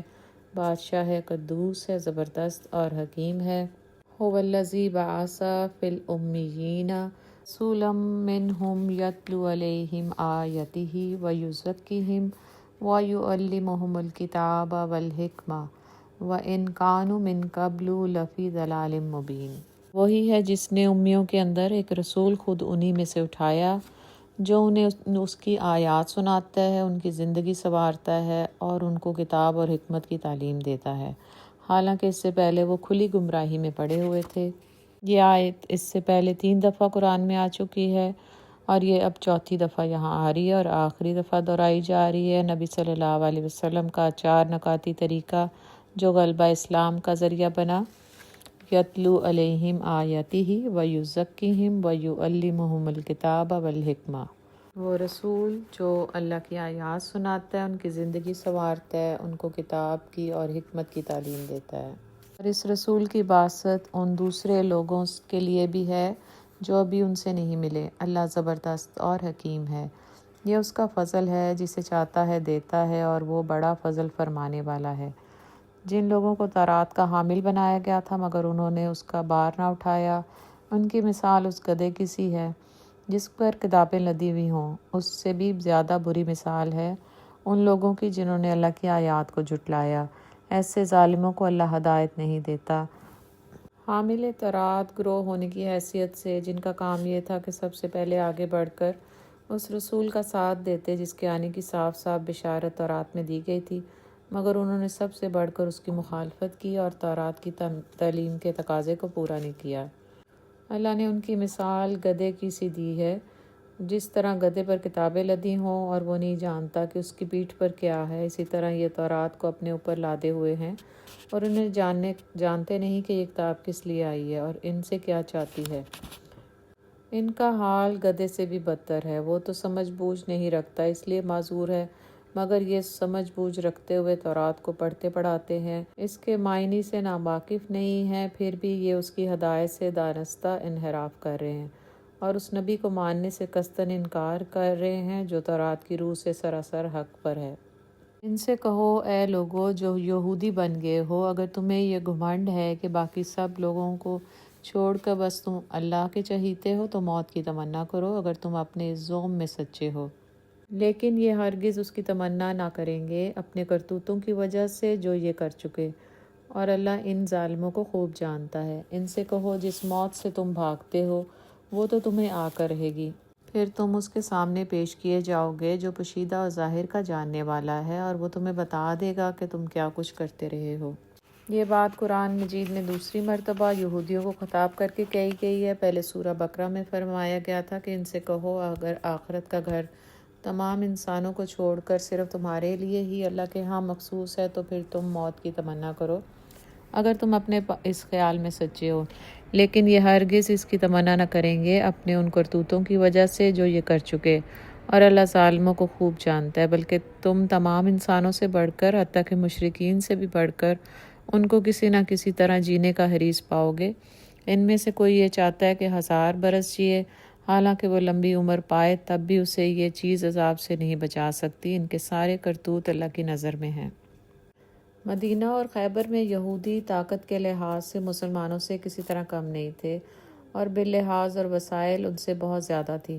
پھر عرب کے مشرکین اور مدینہ کے منافقین بھی ان کی پشت پر تھے اور مسلمانوں کو مٹانے پر تلے ہوئے تھے، لیکن جس چیز نے اس نامناسبی مقابلے میں مسلمانوں کو غالب اور یہودیوں کو مغلوب کیا وہ یہ تھی کہ مسلمان راہ خدا میں مرنے سے خائف تو درکنار تہہ دل سے اس کے مشتاق تھے اور سر ہتھیلی پہ لیے ہوئے میدان جنگ میں اترے تھے، کیونکہ انہیں اس بات کا یقین تھا کہ وہ اللہ کی راہ میں لڑ رہے ہیں، اور وہ اس بات پر بھی کامل یقین رکھتے تھے کہ اس راہ میں شہید ہونے والوں کے لیے جنت ہے، اور اس کے برعکس یہودیوں کا یہ حال تھا کہ وہ کسی راہ میں بھی جان دینے کے لیے تیار نہ تھے، نہ اللہ کی راہ میں، نہ قوم کی راہ میں، نہ خود اپنی جان اور مال اور عزت کی راہ میں۔ انہیں صرف زندگی درکار تھی، خواہ وہ کیسی ہی زندگی ہو۔ یا ایھا الذین آمنوا اذا نودی للصلاۃ من یوم الجمعۃ فاسعوا الی ذکر اللہ وذروا البیع ذلکم خیر لکم ان کنتم تعلمون۔ اے لوگو جو ایمان لائے ہو، جب پکارا جائے نماز کے لیے جمعے کے دن تو اللہ کے ذکر کی طرف دوڑو اور خرید و فروخت چھوڑ دو، یہ تمہارے لیے بہتر ہے اگر تم جانو۔ پھر جب نماز پوری ہو جائے تو زمین میں پھیل جاؤ اور اللہ کا فضل تلاش کرو اور اللہ کو کثرت سے یاد کرتے رہو، شاید کہ تمہیں فلاح نصیب ہو جائے۔ اور جب انہوں نے تجارت اور کھیل تماشا ہوتے دیکھا تو اس کی طرف لپک گئے اور تمہیں کھڑا چھوڑ دیا۔ ان سے کہو جو کچھ اللہ کے پاس ہے وہ کھیل تماشے اور تجارت سے بہتر ہے اور اللہ سب سے بہتر رزق دینے والا ہے۔ جمعہ دراصل ایک اسلامی اصطلاح ہے۔ زمانہ جاہلیت میں عرب اسے یوم عروبہ کہا کرتے تھے۔ اسلام میں جب اسے مسلمانوں کے اجتماع کا دن قرار دیا گیا تو اس کا نام جمعہ رکھا گیا۔ احادیث سے یہ بات ثابت ہے کہ اللہ تعالیٰ نے 6 دن میں زمین اور آسمان اور تمام کائنات کی تخلیق کی تکمیل فرمائی اور ان 6 دن میں آخری دن جمعہ ہے۔ جمعہ کے دن حضرت آدم علیہ السلام کو پیدا کیا گیا، اس دن ان کو جنت میں داخل کیا گیا، اس دن میں ان کو زمین کی طرف اتارا گیا۔ اس دن میں ایک ایسی گھڑی آتی ہے کہ اس میں انسان جو دعا مانگے قبول ہوتی ہے۔ روایات سے معلوم ہوتا ہے کہ جمعے کی فرضیت کا حکم نبی صلی اللہ علیہ وسلم پر ہجرت سے کچھ مدت پہلے مکہ میں نازل ہو چکا تھا، مگر مکی حالات کی وجہ سے اس پر عمل ناممکن تھا۔ رسول اللہ نے ہجرت کے بعد جو اولین کام کیا ان میں سے ایک جمعہ کی اقامت بھی تھی۔ مکہ سے ہجرت کر کے آپ پیر کے دن قبا پہنچے، 4 دن وہاں قیام کیا، 5ویں دن جمعے کو وہاں سے مدینہ کی طرف روانہ ہوئے اور راستے میں بنی سالم بن عوف کے مقام پر تھے کہ جمعہ کا وقت آ گیا۔ اس جگہ آپ صلی اللہ علیہ وسلم نے پہلا جمعہ ادا کیا۔ جس اذان کا یہاں ذکر ہے اس سے مراد وہ اذان ہے جو خطبہ سے پہلے دی جاتی ہے، نہ کہ وہ اذان جو خطبہ سے بہت پہلے لوگوں کو اطلاع دینے کے لیے دی جاتی ہے کہ جمعے کا وقت ہو چکا ہے۔ اللہ کے ذکر کی طرف بھاگو، اس کا مطلب یہ نہیں کہ بھاگ کر جاؤ، اس سے مراد ہے کہ اہتمام کرو، نماز کے لیے بھاگ کر جانا منع ہے۔ ذکر سے مراد خطبہ ہے جو نماز سے پہلے دیا جاتا ہے اور اس کا سننا بہت ضروری ہے، یہ نماز جمعہ کا حصہ ہے۔ حضرت ابو ہریرہ سے روایت ہے، رسول اللہ صلی اللہ علیہ وسلم نے فرمایا، جمعے کے وقت فرشتے ہر آنے والے کا نام اس کی آمد کی ترتیب کے ساتھ لکھتے جاتے ہیں، پھر جب امام خطبہ دینے کے لیے نکلتا ہے تو وہ نام لکھنے بند کر دیتے ہیں اور ذکر یعنی خطبہ سننے میں لگ جاتے ہیں۔ جمعہ کی اذان کے بعد تجارت، خرید و فروخت اور ہر طرح کا کاروبار حرام ہے۔ روایت سے معلوم ہوتا ہے کہ مدینہ میں شام سے ایک تجارتی قافلہ جمعے کے وقت آیا اور اس نے ڈھول پیٹنا شروع کر دیے تاکہ بستی کے لوگوں کو اس کی آمد کی خبر ہو جائے۔ نبی صلی اللہ علیہ وسلم اس وقت خطبہ ارشاد فرما رہے تھے، ڈھول تاشوں کی آوازیں سن کر لوگ بے چین ہو گئے اور 12 آدمیوں کے سوا باقی سب بقیع کی طرف بھاگ گئے جہاں قافلہ ٹھہرا ہوا تھا۔ جو ساتھی رہ گئے ان کو خطاب کر کے حضور نے فرمایا، اگر تم سب بھی چلے جاتے اور ایک بھی نہ رہتا تو یہ وادی آگ سے بہہ نکلتی۔ ابو سعید خدری کا بیان ہے کہ رسول اللہ صلی اللہ علیہ وسلم نے فرمایا، ہر مسلمان کو جمعے کے روز غسل کرنا چاہیے، دانت صاف کرنے چاہیے، جو اچھے کپڑے اس کو میسر ہوں پہننے چاہیے اور اگر خوشبو میسر ہو تو لگانی چاہیے۔ حضرت سلمان فارسی کہتے ہیں کہ رسول اللہ نے فرمایا، جو مسلمان جمعے کے روز غسل کرے اور حتی الامکان زیادہ سے زیادہ اپنے آپ کو پاک صاف کرے، سر میں تیل لگائے یا جو خوشبو گھر میں موجود ہو وہ لگائے، پھر مسجد جائے اور 2 آدمیوں کو ہٹا کر ان کے بیچ میں نہ گھسے، پھر جتنی کچھ اللہ تعالیٰ اس کو توفیق دے اتنی نماز نفل پڑھے، پھر جب امام بولے تو خاموش رہے، اس کے قصور ایک جمعے سے دوسرے جمعے تک معاف کر دیے جاتے ہیں۔ حضرت عبداللہ بن عباس کہتے ہیں کہ رسول اللہ نے فرمایا، جب امام خطبہ دے رہا ہو اس وقت جو شخص بات کرے وہ اس گدھے کے مانند ہے جس پر گداوے لدی ہوئی ہوں، اور جو شخص اس سے کہے کہ چپ رہ، اس کا بھی کوئی جمعہ نہیں ہوا۔ حضرت ابو ہریرہ کا بیان ہے کہ حضور نے فرمایا، اگر تم نے جمعے کے روز خطبے کے دوران میں بات کرنے والے شخص سے کہا چپ رہ تو تم نے بھی لغو حرکت کی۔ سورہ المنافقون مدنی صورت ہے، اس میں 11 آیات اور 2 رکوعات ہیں۔ اس کا شان نزول یہ ہے کہ یہ واقعہ محمد بن اسحاق کی روایت کے مطابق شعبان 6 ہجری میں پیش آیا۔ روایت کے مطابق رسول اللہ کو یہ خبر ملی کہ بنی مستلق کا رئیس حارث بن زرار مسلمانوں کے خلاف جنگ کی تیاری کر رہا ہے، تو حضور مسلمانوں کی ایک جماعت کے ساتھ اس کا مقابلہ کرنے کے لیے نکلے۔ بنی مستلق کے لشکر کو شکست دینے کے بعد ابھی لشکر اسلام اس بستی میں ہی ٹھہرا ہوا تھا کہ پانی پر دو صاحبوں کا آپس میں جھگڑا ہو گیا۔ یہ دو جھگڑنے والے ایک مہاجر اور ایک انصاری تھے۔ نوبت ہاتھا پائی تک پہنچ گئی۔ مہاجر نے مدد کے لیے مہاجرین کو پکارا اور انصار نے اپنی مدد کے لیے انصار کو پکارا، اور کچھ افراد مدد کے لیے جمع ہو گئے۔ قریب تھا کہ بات بڑھ جاتی اور انصار اور مہاجرین آپس میں لڑ پڑتے کہ شور سن کر رسول اللہ تشریف لے آئے اور بہت ناراض ہوئے۔ فرمایا یہ جاہلیت کی پکار کیسی؟ تم لوگ کہاں اور یہ جاہلیت کی پکار کہاں؟ اسے چھوڑ دو، یہ بڑی گندی چیز ہے۔ اس پر دونوں طرف کے صالح لوگوں نے آگے بڑھ کر معاملہ رفع دفع کرایا اور انصار نے مہاجر کو معاف کر دیا۔ صلح ہو گئی۔ اس لشکر اسلام میں منافقوں کی ایک جماعت بھی شامل ہو گئی تھی۔ ان کا سردار عبداللہ بن ابی، جو ہر وقت اسلام کے خلاف کارروائی کرنے کے لیے موقع کی تلاش میں رہتا تھا، اس جھگڑے میں اس کو شرارت کا موقع مل گیا۔ اس نے انصار کو مہاجرین کے خلاف بھڑکایا اور کہنے لگا کہ تم نے ان کو اپنے وطن میں بلا کر اپنے سروں پر مسلط کیا ہے اور اپنے مال ان میں تقسیم کیے ہیں، یہاں تک کہ اب یہ پھل پھول کر تمہارے حریف بن گئے ہیں۔ اگر اب بھی تم نے اپنے انجام کو نہ سمجھا تو آگے یہ تمہارا جینا مشکل کر دیں گے، اس لیے تمہیں چاہیے کہ آئندہ ان پر مال خرچ کرنا بند کرو۔ وہ خود ہی بھاگ جائیں گے۔ خدا کی قسم، مدینے پہنچ کر ہم میں سے جو عزت والا ہے وہ ذلیل کو نکال دے گا۔ اس مجلس میں حضرت زید بن ارقم بھی موجود تھے، جو اس وقت کم عمر لڑکے تھے۔ انہوں نے یہ باتیں سن کر ان کا ذکر اپنے چچا سے کیا۔ ان کے چچا نے، جو انصار کے رئیسوں میں تھے، حضور کی خدمت میں حاضر ہو کر سارا واقعہ بیان کر دیا۔ حضور نے حضرت زید کو بلا کر دریافت کیا تو انہوں نے جو کچھ سنا تھا منوعاً دہرا دیا۔ حضور نے فرمایا، شاید تم ابن ابی سے ناراض ہو، ممکن ہے تم سے سننے میں غلطی ہو گئی ہو، ممکن ہے تمہیں شبہ ہو گیا ہو کہ ابن ابی یہ کہہ رہا تھا۔ مگر زید نے عرض کیا کہ نہیں حضور، اللہ کی قسم میں نے اس کو یہ باتیں کہتے سنا ہے۔ اس پر حضور نے ابن ابی کو بلا کر پوچھا تو وہ صاف مکر گیا اور قسمیں کھانے لگا کہ میں نے تو یہ باتیں ہرگز نہیں کی۔ انصار کے لوگوں نے بھی کہا، حضور لڑکے کی بات ہے، شاید اسے وہم ہو گیا ہو، یہ ہمارا شیخ اور بزرگ ہے، اس کے مقابلے میں ایک لڑکے کی بات کا اعتبار نہ کریں۔ قبیلے کے بڑے بوڑھوں نے زید کو بھی ملامت کی اور وہ بیچارے رنجیدہ ہو کر اپنی جگہ بیٹھ رہے، مگر حضور زید رضی اللہ کو بھی جانتے تھے اور عبداللہ بن ابی کو بھی، اس لیے آپ سمجھ گئے کہ اصل بات کیا ہے۔ حضرت عمر کو اس کا علم ہوا تو انہوں نے عرض کیا کہ مجھے اجازت دیں کہ میں اس منافق کی گردن اڑا دوں۔ اگر مجھے یہ اجازت دینا مناسب نہیں فرماتے تو خود انصار ہی سے کسی کو یہ حکم دے دے کہ وہ اس کو قتل کر دیں۔ مگر رسول اللہ نے فرمایا، ایسا نہ کہو، لوگ کہیں گے کہ محمد اپنے ساتھیوں کو قتل کرا رہا ہے۔ پھر حضور نے فوراً کوچ کا حکم دے دیا، حالانکہ حضور کے معمول کے لحاظ سے وہ کوچ کا وقت نہیں تھا۔ مسلسل 30 گھنٹے لوگ چلتے رہے، یہاں تک کہ وہ تھک کر چور ہو گئے۔ پھر آپ نے ایک جگہ پڑاؤ کیا اور تھکے ہوئے لوگ زمین پر کمر ٹکاتے ہی سو گئے۔ یہ آپ نے اس لیے کیا تاکہ اس واقعے کے اثرات لوگوں کے ذہنوں سے محو ہو جائیں۔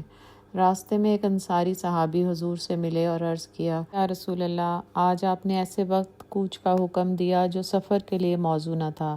آپ ایسے وقت میں سفر کا آغاز نہیں فرمایا کرتے تھے۔ حضور نے جواب دیا، تم نے سنا نہیں تمہارے ان صاحب نے کیا گوہر افشانی کی ہے؟ انہوں نے پوچھا، کون صاحب؟ فرمایا، عبداللہ بن ابی۔ انہوں نے پوچھا، اس نے کیا کہا؟ فرمایا، اس نے کہا ہے کہ مدینہ پہنچ کر عزت والا ذلیل کو نکال باہر کرے گا۔ انہوں نے عرض کیا، یا رسول اللہ، خدا کی قسم، عزت والے تو آپ ہیں اور ذلیل وہ ہے، آپ جب چاہیں اسے نکال سکتے ہیں۔ رفتہ رفتہ یہ بات تمام انصار میں پھیل گئی اور ان میں ابن ابی کے خلاف سخت غصہ پیدا ہو گیا۔ لوگوں نے ابن ابی سے کہا کہ جا کر رسول اللہ سے معافی مانگو، مگر اس نے تڑاک کر جواب دیا، تم نے کہا ان پر ایمان لاؤ، میں ایمان لے آؤں؟ تم نے کہا اپنے مال کی زکوٰۃ دو، میں نے زکوٰۃ بھی دے دی، اب بس یہ کسر رہ گئی ہے کہ میں محمد کو سجدہ کروں۔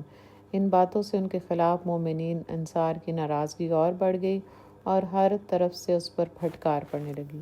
جب یہ قافلہ مدینہ طیبہ میں داخل ہونے لگا تو عبداللہ بن ابی کے بیٹے، جن کا نام بھی عبداللہ تھا، تلوار سونت کر باپ کے آگے کھڑے ہو گئے اور بولے، آپ نے کہا تھا کہ مدینہ پہنچ کر عزت والا ذلیل کو نکال دے گا۔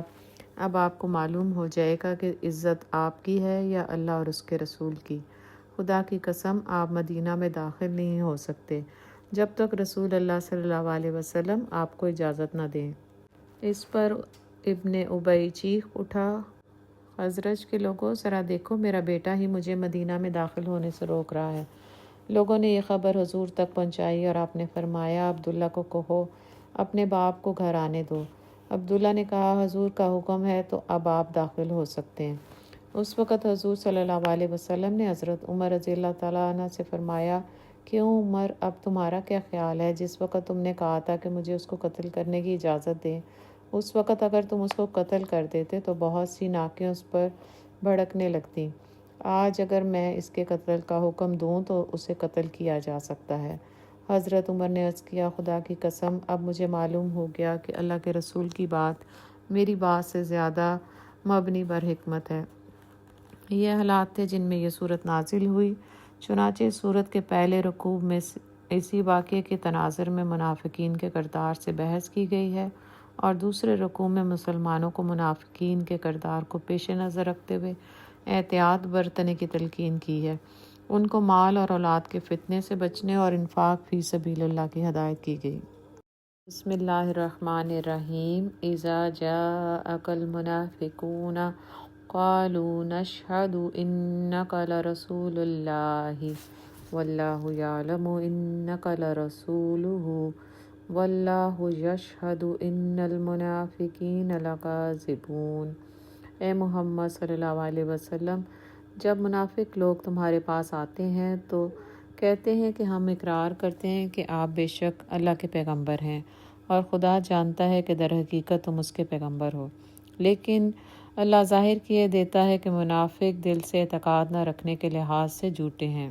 انہوں نے اپنی قسموں کو ڈھال بنا رکھا ہے، اور اس طرح یہ اللہ کے راستے سے خود رکتے اور دنیا کو روکتے ہیں۔ کیسی بری حرکتیں ہیں جو یہ لوگ کر رہے ہیں۔ یہ سب کچھ اس وجہ سے ہے کہ ان لوگوں نے ایمان لا کر پھر کفر کیا، اس لیے ان کے دلوں پر مہر لگا دی گئی۔ اب یہ کچھ نہیں سمجھتے۔ مدینہ کے منافق اپنا نفاق چھپانے کے لیے اور اپنی منافقانہ حرکت کے پکڑے جانے پر بھی قسمیں کھا کھا کر حضور اور مسلمانوں کو یقین دلاتے تھے کہ وہ مخلص مسلمان ہیں۔ اللہ تعالیٰ نے یہ حقیقت ان پر کھول دی کہ وہ دل کے جھوٹے ہیں، خود بھی اللہ کی راہ سے رکتے ہیں اور دوسروں کو بھی اسلام سے روکتے ہیں۔ آیت نمبر 4۔ حضرت عبداللہ بن عباس بیان کرتے ہیں کہ مدینہ کے منافقین اور عبداللہ بن ابی بڑا خوش شکل اور ڈیل ڈول کا تندرست اور چرب زبان آدمی تھا، اور یہ سب منافق مدینہ کے رئیس لوگ تھے۔ جب رسول اللہ صلی اللہ علیہ وسلم کی مجلس میں آتے تو دیواروں سے تکیہ لگا کر بیٹھتے اور بڑے لچے دار باتیں کرتے۔ ان کی شکل و صورت دیکھ کر اور ان کی باتیں سن کر کوئی گمان بھی نہیں کر سکتا تھا کہ بستی کے یہ معززین کردار کے لحاظ سے اتنے ذلیل لوگ ہیں۔ اللہ نے ان کو دیمک کھائی ہوئی بیکار لکڑیوں سے تشبیہ دی ہے۔ مجرمانہ ذہنیت کی وجہ سے ان کی حالت یہ تھی کہ بستی میں ذرا کوئی شور ہوتا تو فوراً چونک جاتے اور اس کو اپنے خلاف سمجھتے کہ شاید ہماری کسی منافقانہ حرکت کا مسلمانوں کو پتہ چل گیا ہے۔ اور جب ان سے کہا جائے کہ آؤ رسول خدا تمہارے لیے مغفرت مانگے تو سر ہلا دیتے ہیں، اور تم ان کو دیکھو کہ تکبر کرتے ہوئے منہ پھیر لیتے ہیں۔ اس آیت میں فرمایا یہ ان کے منافق ہونے کی کھلی علامت تھی، بلکہ ثبوت تھا کہ جب مخلص مسلمان ان کو توجہ دلاتے کہ نفاق سے توبہ کرو تو بڑے غرور کے ساتھ اپنا سر جھٹک دیتے تھے۔ آیت نمبر 6 میں 2 باتیں بیان کی گئی ہیں۔ پہلی یہ کہ جس شخص کا رویہ کافرانہ اور منافقانہ ہو اس کے حق میں بخشش کی دعا قبول نہیں ہوتی۔ دوسری یہ کہ جو شخص توبہ نہ کرنا چاہے اس کو اللہ تعالیٰ توبہ کی توفیق نہیں دیتا۔ آیت نمبر 7 اور 8۔ حضرت زید بن ارقم کہتے ہیں کہ جب میں نے عبداللہ بن ابی کا یہ قول حضور صلی اللہ علیہ وسلم تک پہنچایا اور اس نے صاف انکار کر دیا تو مدینہ کے بزرگوں نے اور خود میرے چچا نے بھی مجھے بہت ملامت کی، تو میں بہت دل گرفتہ ہوا، رنجیدہ ہو کر اپنی جگہ بیٹھ گیا۔ پھر جب یہ آیات نازل ہوئیں تو رسول اللہ نے مجھے بلا کر ہنستے ہوئے میرے کان پکڑا اور فرمایا، لڑکے کا کان سچا تھا، اللہ نے خود اس کی تصدیق فرما دی۔ یا ایھا الذین آمنوا لا تہلکم اموالکم ولا اولادکم عن ذکر اللہ ومن یفعل ذلک فاولئک هم الخاسرون۔ اس آیت میں ان تمام لوگوں کو جو دائرہ اسلام میں داخل ہو چکے ہیں مخاطب کر کے نصیحت کی جا رہی ہے کہ مال اور اولاد اور دنیا کی کوئی چیز بھی تمہیں اللہ کی یاد سے غافل نہ کرے۔ تم یاد رکھو کہ ایک دن تم نے اللہ کے سامنے پیش ہو کر دنیا کے سارے معاملات کے بارے میں جواب دینا ہے۔ اگر یہ بات ہر وقت یاد رہے تو آدمی دانستہ گناہوں سے بچا رہتا ہے۔ اگر بشری کمزوری کے باعث کوئی لغزش ہو جائے تو فوراً توبہ کر لے، اور جو رزق ہم نے تمہیں دیا ہے اس میں سے خرچ کرو قبل اس کے کہ تم میں سے کسی کی موت کا وقت آ جائے اور اس وقت وہ کہے کہ اے میرے رب، کیوں نہ تو نے مجھے تھوڑی سی مہلت اور دے دی کہ میں صدقہ دیتا اور صالح لوگوں میں شامل ہوتا۔ حالانکہ جب کسی کی مہلت عمل پوری ہونے کا وقت آ جاتا ہے تو اللہ اس کو ہرگز مزید مہلت نہیں دیتا، اور جو کچھ تم کرتے ہو اللہ اس سے باخبر ہے۔ سورہ التغابن مدنی صورت ہے، 2 رکوعات اور اس میں 18 آیات ہیں۔ سورت کا موضوع ایمان اور طاعت کی دعوت اور اخلاق حسنہ کی تعلیم ہے۔ اعوذ باللہ من الشیطان الرجیم، بسم اللہ الرحمن الرحیم۔ یسبح للہ ما فی السماوات و ما فی الارض، لہ الملک و لہ الحمد وہو علی کل شیء قدیر۔ اللہ کی تسبیح کر رہی ہے ہر وہ چیز جو آسمانوں میں ہے اور ہر وہ چیز جو زمین میں ہے، اسی کی بادشاہی ہے اور اسی کے لیے تعریف ہے، اور وہ ہر چیز پر قادر ہے۔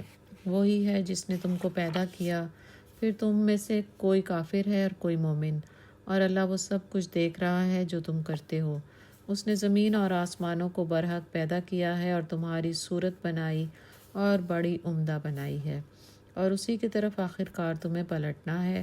زمین اور آسمانوں کا ہر چیز کا علم اس کے پاس ہے، جو کچھ تم چھپاتے ہو اور جو کچھ تم ظاہر کرتے ہو سب اس کو معلوم ہے، اور وہ دلوں کا حال تک جانتا ہے۔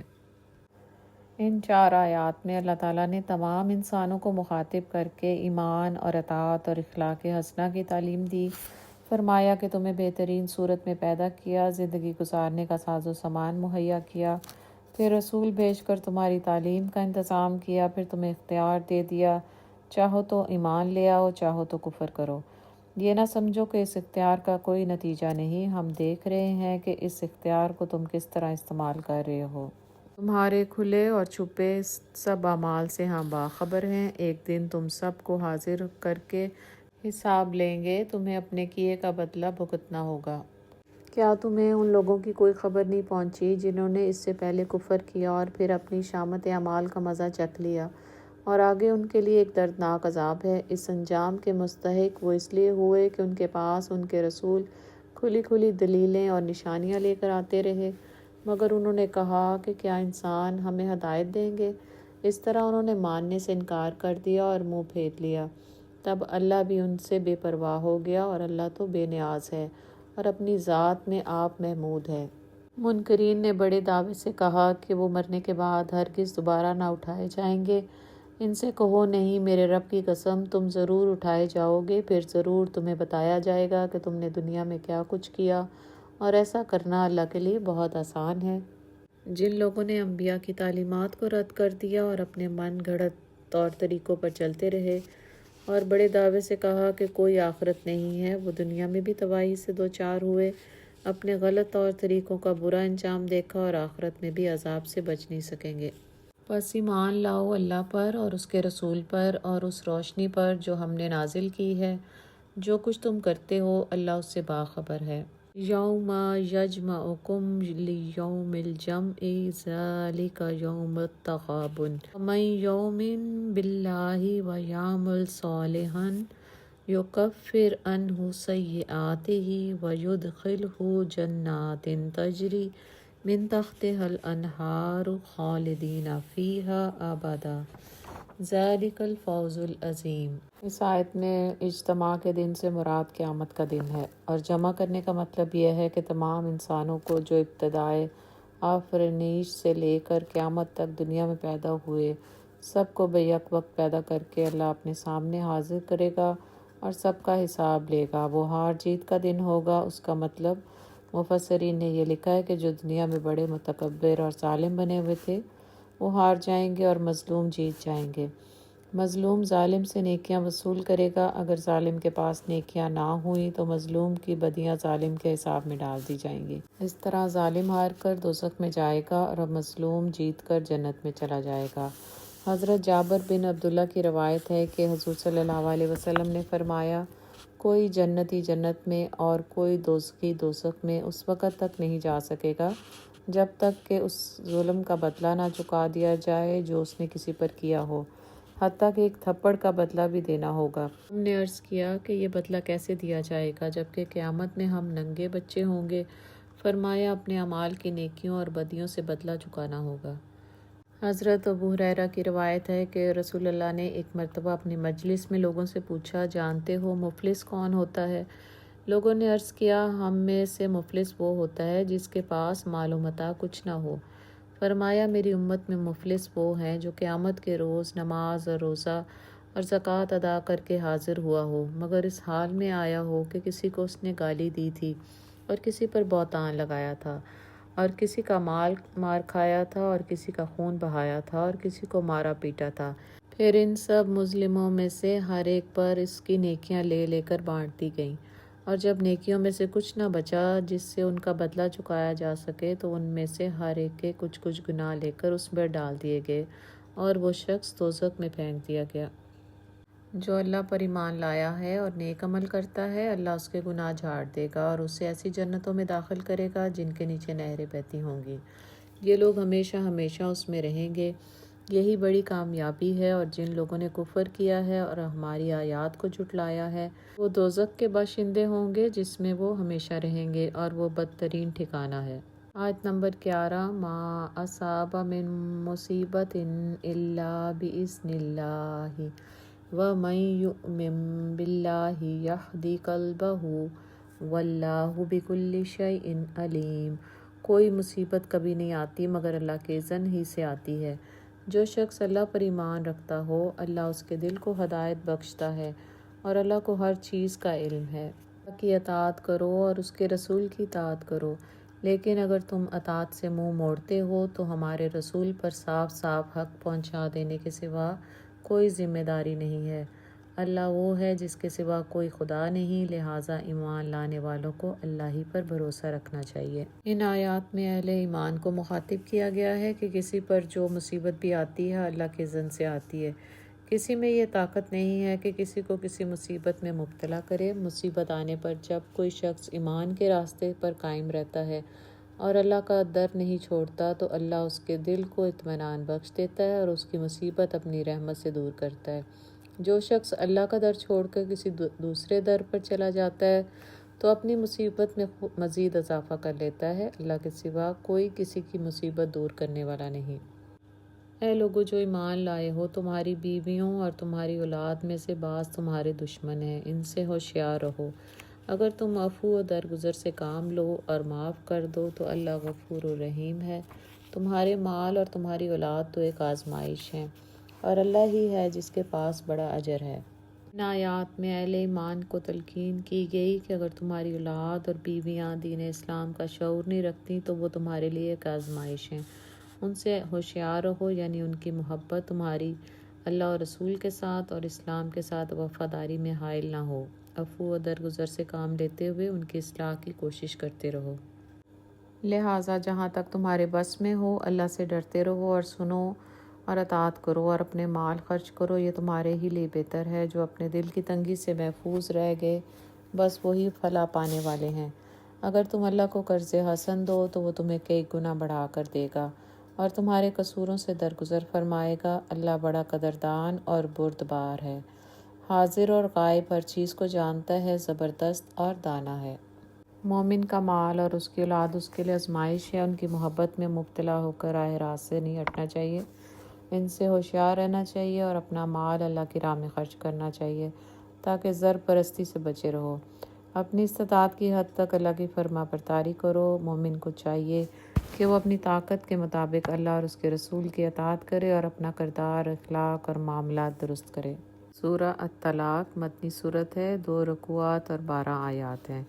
اس صورت کا ہم خلاصہ پڑھ لیتے ہیں، پھر جب اس کی ترجمہ پڑھیں گے تو بات سمجھ آتی جائے گی۔ اس صورت کے پہلے رکوع میں طلاق اور عدت کے مسائل کی وضاحت کی گئی ہے۔ صورت میں دیے گئے احکامات سورہ البقرہ میں بھی دیے گئے احکامات کا تمتع ہے۔ یہاں اس امر کی وضاحت کی گئی ہے کہ اگر کسی کو طلاق دینے کی نوبت آ جائے تو یہ جائز نہیں کہ بیوی کو 2 طلاق کے جملے کہہ کر فوراً گھر سے نکال باہر کرے، بلکہ اس کے لیے اللہ کے مقرر کیے ہوئے متعین قاعدے اور ضابطے ہیں جن کی پابندی ہر شخص کے لیے ضروری ہے۔ جو لوگ اپنی مالی مشکلات کے باوجود اللہ کی رضا کے لیے اس کے مقرر کیے ہوئے ضابطوں کی پابندی کریں گے تو اللہ ان کی مشکلات آسان کر دے گا اور ان کے مال میں برکت دے گا۔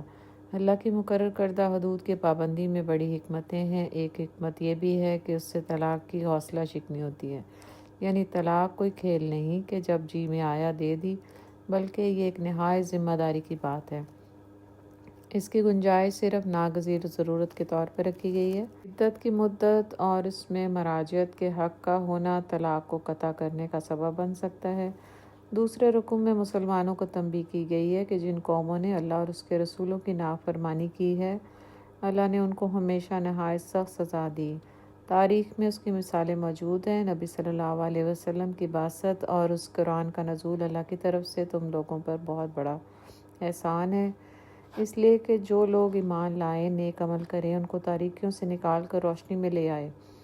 بس اگر تم اس روشنی کی قدر کرو گے تو اللہ تمہیں جنت کی ابدی نعمتوں سے نوازے گا، اور اگر ناقدری کرو گے تو یاد رکھو کہ تمام کائنات کی بادشاہی اللہ کی ہے اور وہ ہر چیز پر قادر ہے۔ اعوذ باللہ من الشیطان الرجیم، بسم اللہ الرحمن الرحیم۔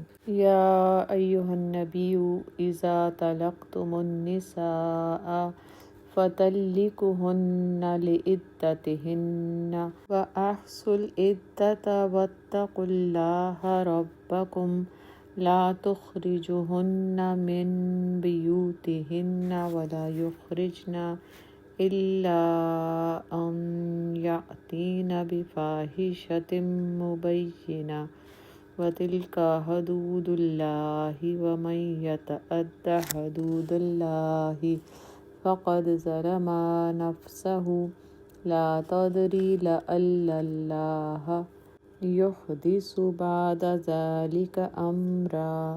اے پیغمبر، مسلمانوں سے کہہ دو جب تم عورتوں کو طلاق دینے لگو تو ان کی عدت کے شروع میں طلاق دو، اور عدت کا شمار رکھو، اور خدا سے جو تمہارا پروردگار ہے اس سے ڈرو۔ نہ تو تم ہی ان کو ایام عدت میں ان کے گھروں سے نکالو اور نہ وہ خود نکلیں۔ ہاں، اگر وہ سری بے حیائی کریں تو نکال دینا چاہیے، اور یہ اللہ کی حدیں ہیں۔ جو اللہ کی حد سے تجاوز کرے گا وہ اپنے آپ پر ظلم کرے گا۔ اے طلاق دینے والے، تجھے کیا معلوم اللہ اس کے بعد کوئی رجعت کی سبیل پیدا کر دے؟ یعنی تم لوگ طلاق دینے کے معاملے میں یہ جلد بازی نہ کیا کرو کہ جو ہی میاں بیوی میں کوئی جھگڑا ہو فوراً ہی غصے میں آ کر طلاق دے ڈالی اور نکاح کا جھٹکا اس طرح کیا کہ رجوع کی گنجائش بھی نہ چھوڑی، بلکہ جب تمہیں بیویوں کو طلاق دینا ہو تو ان کی عدت کے لیے دیا کرو۔ عدت کے لیے طلاق دینے کے 2 مطلب ہیں، اور دونوں ہی یہاں بتائے گئے ہیں کہ جس مدخلہ عورت کو حیض آتا ہو اس کی عدت طلاق کے بعد 3 مرتبہ حیض آنا ہے، اور دوسرا یہ کہ عورت کو اس طہر میں طلاق نہ دی جائے جس میں شوہر اس سے مباشرت کر چکا ہو، کیونکہ اس صورت میں طلاق دیتے وقت شوہر اور بیوی دونوں میں سے کسی کو بھی یہ معلوم نہیں ہو سکتا کہ آیا مباشرت کے نتیجے میں کوئی حمل قرار پا گیا ہے یا نہیں۔ اور عدت کے زمانے کا ٹھیک ٹھیک شمار کرو۔ اس کا حکم خطاب مردوں سے بھی ہے اور عورتوں سے بھی اور ان کے خاندان والوں سے بھی۔ مطلب یہ کہ طلاق کو کھیل نہ سمجھو۔ طلاق کا اہم معاملہ پیش آنے کے بعد یہ بھی یاد رکھنا چاہیے کہ کب طلاق دی گئی، کب عدت شروع ہوئی اور کب اس کا ختم ہونا ہے۔ طلاق ایک نہایت نازک معاملہ ہے جس سے عورت اور مرد اور ان کی اولاد اور ان کے خاندان کے لیے بہت سے قانونی مسائل پیدا ہوتے ہیں۔ اس لیے جب طلاق دی جائے تو اس وقت اور تاریخ کو یاد رکھا جائے، اور یہ بھی یاد رکھا جائے کہ کس حالت میں عورت کو طلاق دی گئی، اور حساب لگا کر دیکھا جائے کہ عدت کا آغاز کب ہوا، کب تک وہ باقی ہے اور کب وہ ختم ہوگی۔ نہ مرد غصے میں آ کر عورت کو گھر سے نکال دے اور نہ عورت خود ہی بگڑ کر گھر چھوڑے۔ عدت تک گھر اسی کا ہے، اسی گھر میں دونوں کو رہنا چاہیے تاکہ باہم موافقت کی کوئی صورت نکل آئے تو اس سے فائدہ اٹھایا جا سکے۔ طلاق اگر رجعی ہو تو کسی وقت بھی شوہر کی طبیعت بیوی کی طرف مائل ہو سکتی ہے اور بیوی بھی اختلاف کے اسباب کو دور کر کے شوہر کو راضی کرنے کی کوشش کر سکتی ہے۔ دونوں ایک گھر میں موجود رہیں گے تو 3 مہینے تک یا 3 حیض آنے تک یا حمل کی صورت میں وضع حمل تک اس کے مواقع بارہا پیش آ سکتے ہیں، لیکن اگر مرد جلد بازی کر کے اسے نکال دے یا عورت ناسمجھی سے کام لے کر میکے چلی جائے تو اس صورت میں رجوع کے امکانات کم رہ جاتے ہیں۔ اس لیے فقہا نے یہاں تک کہا ہے کہ طلاق رجعی کی صورت میں جو عورت عدت گزار رہی ہو اسے بناؤ سنگار کرنا چاہیے تاکہ شوہر اس کی طرف مائل ہو جائے۔ پھر جب وہ اپنی عدت کی مدت کے خاتمے پر پہنچیں تو یا انہیں بھلے طریقے سے اپنے نکاح میں روک رکھو یا بھلے طریقے سے ان سے جدا ہو جاؤ، اور 2 ایسے آدمیوں کو گواہ بنا لو جو تم میں سے صاحب عدل ہوں، اور اے گواہ بننے والو گواہی ٹھیک ٹھیک اللہ کے لیے ادا کرو۔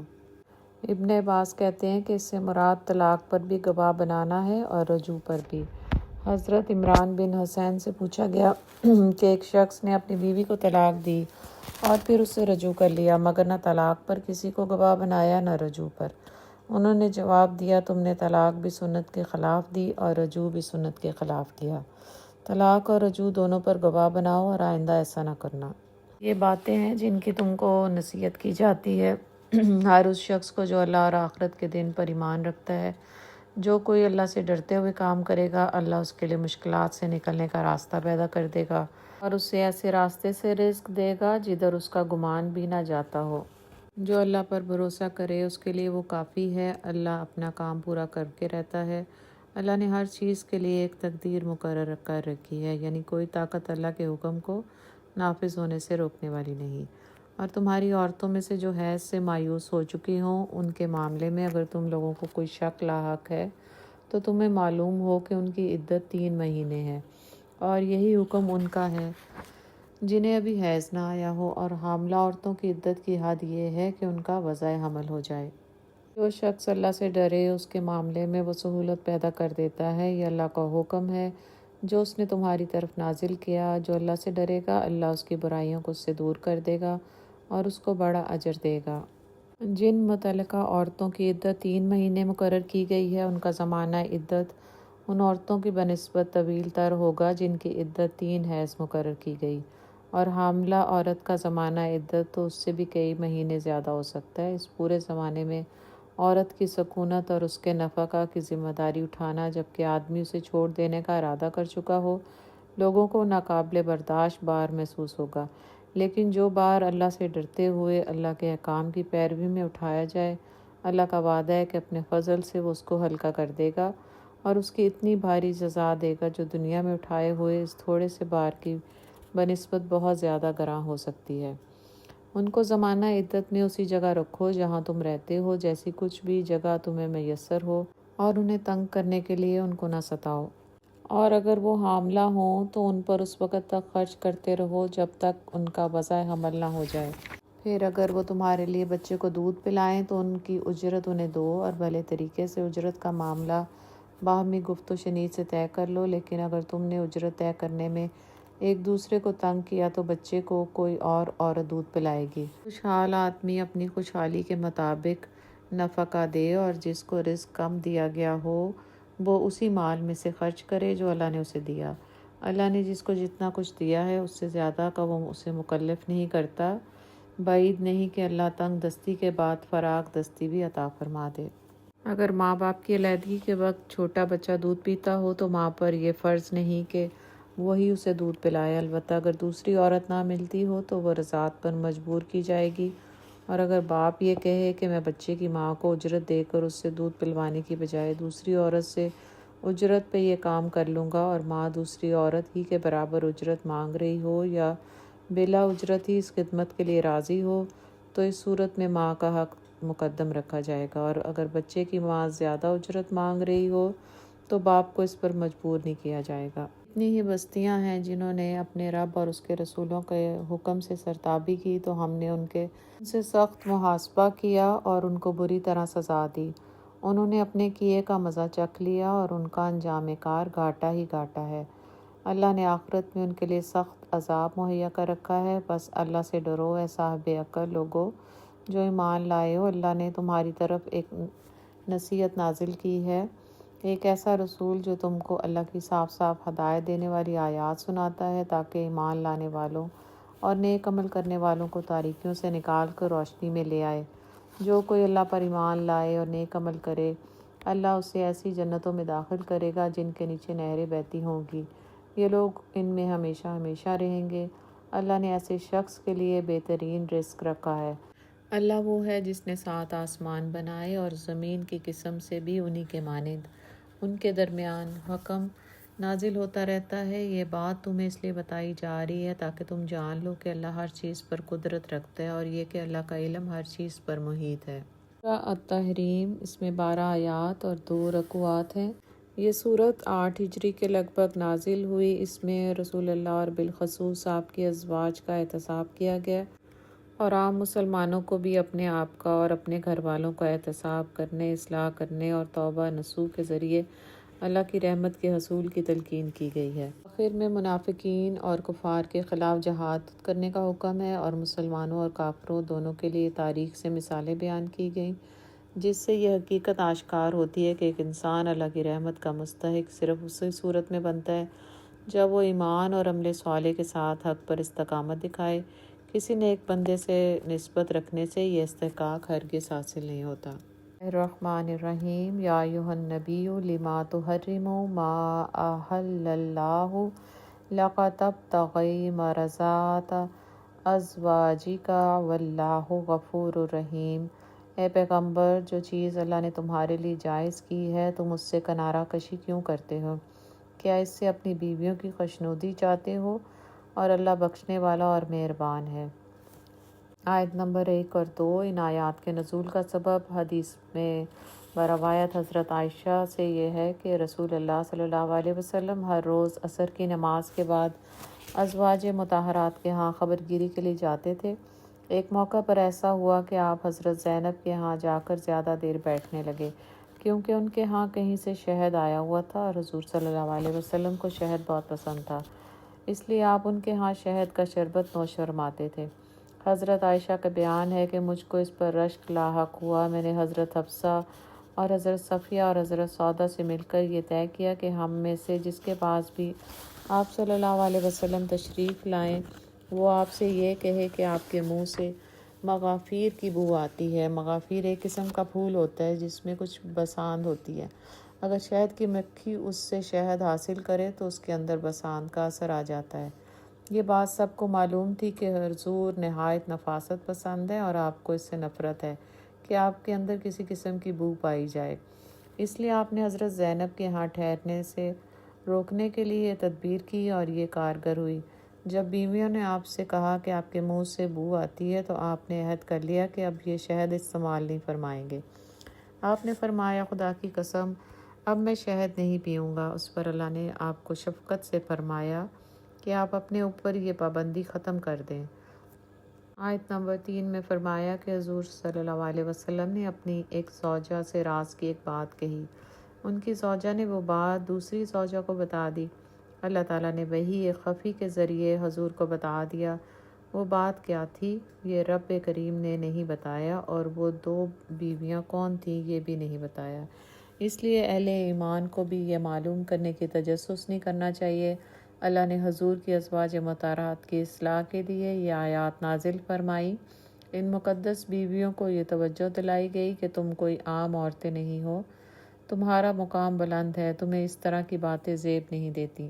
اگر تم دونوں اللہ کے آگے توبہ کرو تو بہتر ہے، کیونکہ تمہارے دل کج ہو گئے ہیں، اور اگر پیغمبر کی ایذا پر باہم عناد کرو گی تو اللہ اور جبریل اور نیک کردار مسلمان ان کے حامی ہیں اور ان کے علاوہ اور فرشتے بھی مددگار ہیں۔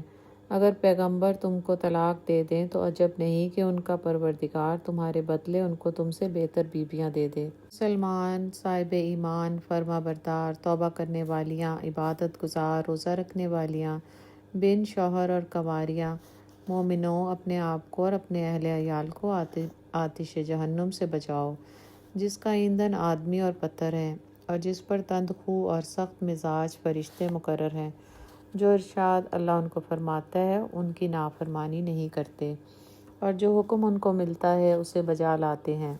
اس آیت میں یہ تعلیم دی گئی ہے کہ ایک آدمی کو صرف اپنے آپ کو ہی اللہ کے عذاب سے بچانے کی فکر نہیں کرنی چاہیے، بلکہ اپنے خاندان کو بھی آگ کے عذاب سے بچانے کی کوشش کرنی چاہیے، اپنی اولاد کو بھی اللہ اور رسول کی اطاعت کرنے کی تعلیم دے۔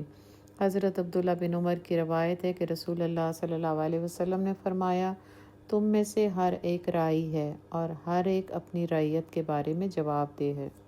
حکمران راعی ہے اور وہ اپنی رعیت کے معاملے میں جواب دہ ہے۔ مرد اپنے گھر والوں کا راعی ہے اور وہ ان کے بارے میں جواب دہ ہے۔ عورت اپنے شوہر کے گھر اور اس کے بچوں کی راعی ہے اور وہ ان کے بارے میں جواب دہ ہے۔ کافرو، آج بہانے مت بناؤ، جو عمل تم کیا کرتے تھے انہی کا تم کو بدلہ دیا جائے گا۔ یا ایھا الذین آمنوا توبوا الی اللہ توبۃ نصوحا عسیٰ ربکم ان یکفر عنکم سیئاتکم ویدخلکم جنات تجری من تحتہا الانہار یوم لا یخزی اللہ النبی والذین آمنوا معہ نورہم یسعیٰ بین ایدیہم وبایمانہم یقولون ربنا اتمم لنا نورنا واغفر لنا انک علی کل شیء قدیر۔ اہل ایمان کو اللہ رحیم توبہ کرنے کی تاکید فرما رہے ہیں کہ خالص توبہ کے معنی ایسی توبہ ہے جس میں ریا اور نفاق کا شائبہ تک نہ ہو۔ آدمی اپنے نفس کی خیر خواہی کرے، گناہ سے توبہ کر کے اپنے آپ کو بد انجامی سے بچا لے۔ حضرت ابی بن کعب سے روایت ہے کہ انہوں نے نبی کریم صلی اللہ علیہ وسلم سے توبۃ النصوح کا مطلب پوچھا تو آپ نے فرمایا، اس سے مراد یہ ہے کہ جب تم میں سے کوئی قصور ہو جائے تو اپنے گناہ پر نادم ہو، پھر شرمندگی کے ساتھ اللہ سے استغفار کرو اور آئندہ کبھی اس فعل کا ارتکاب نہ کرو۔ توبہ کے بعد ممکن ہے کہ اللہ معاف کر دے اور انعام بھی دے، یعنی جنت بھی داخل کر دے۔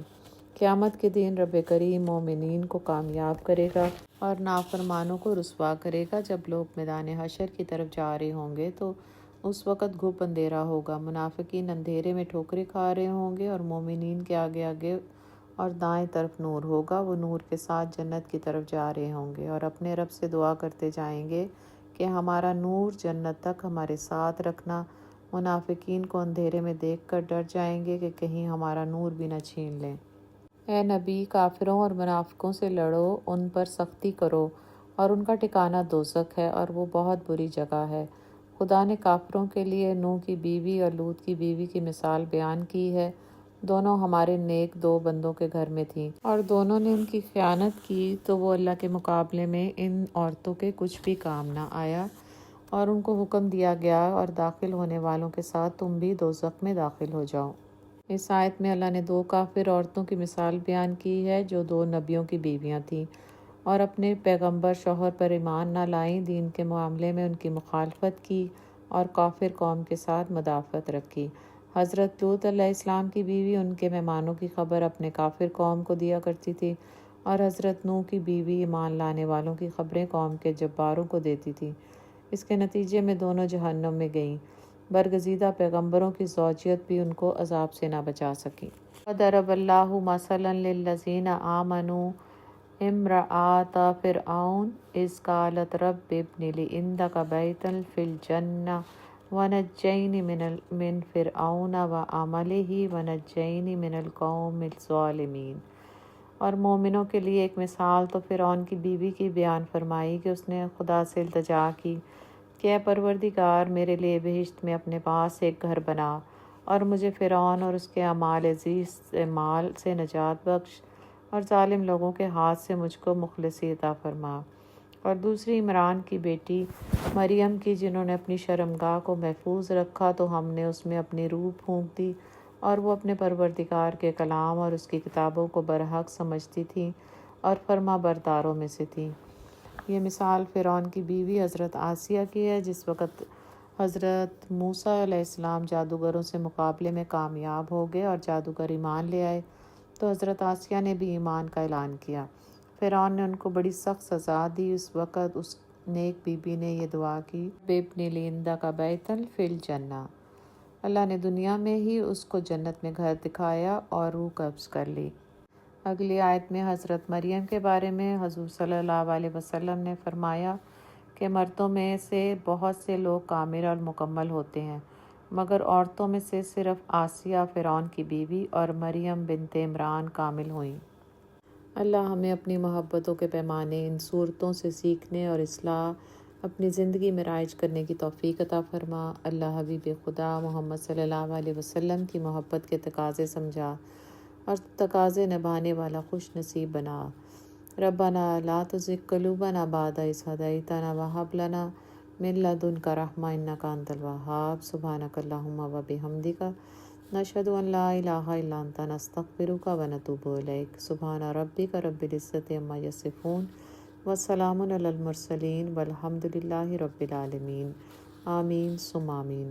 السلام علیکم ورحمۃ اللہ وبرکاتہ۔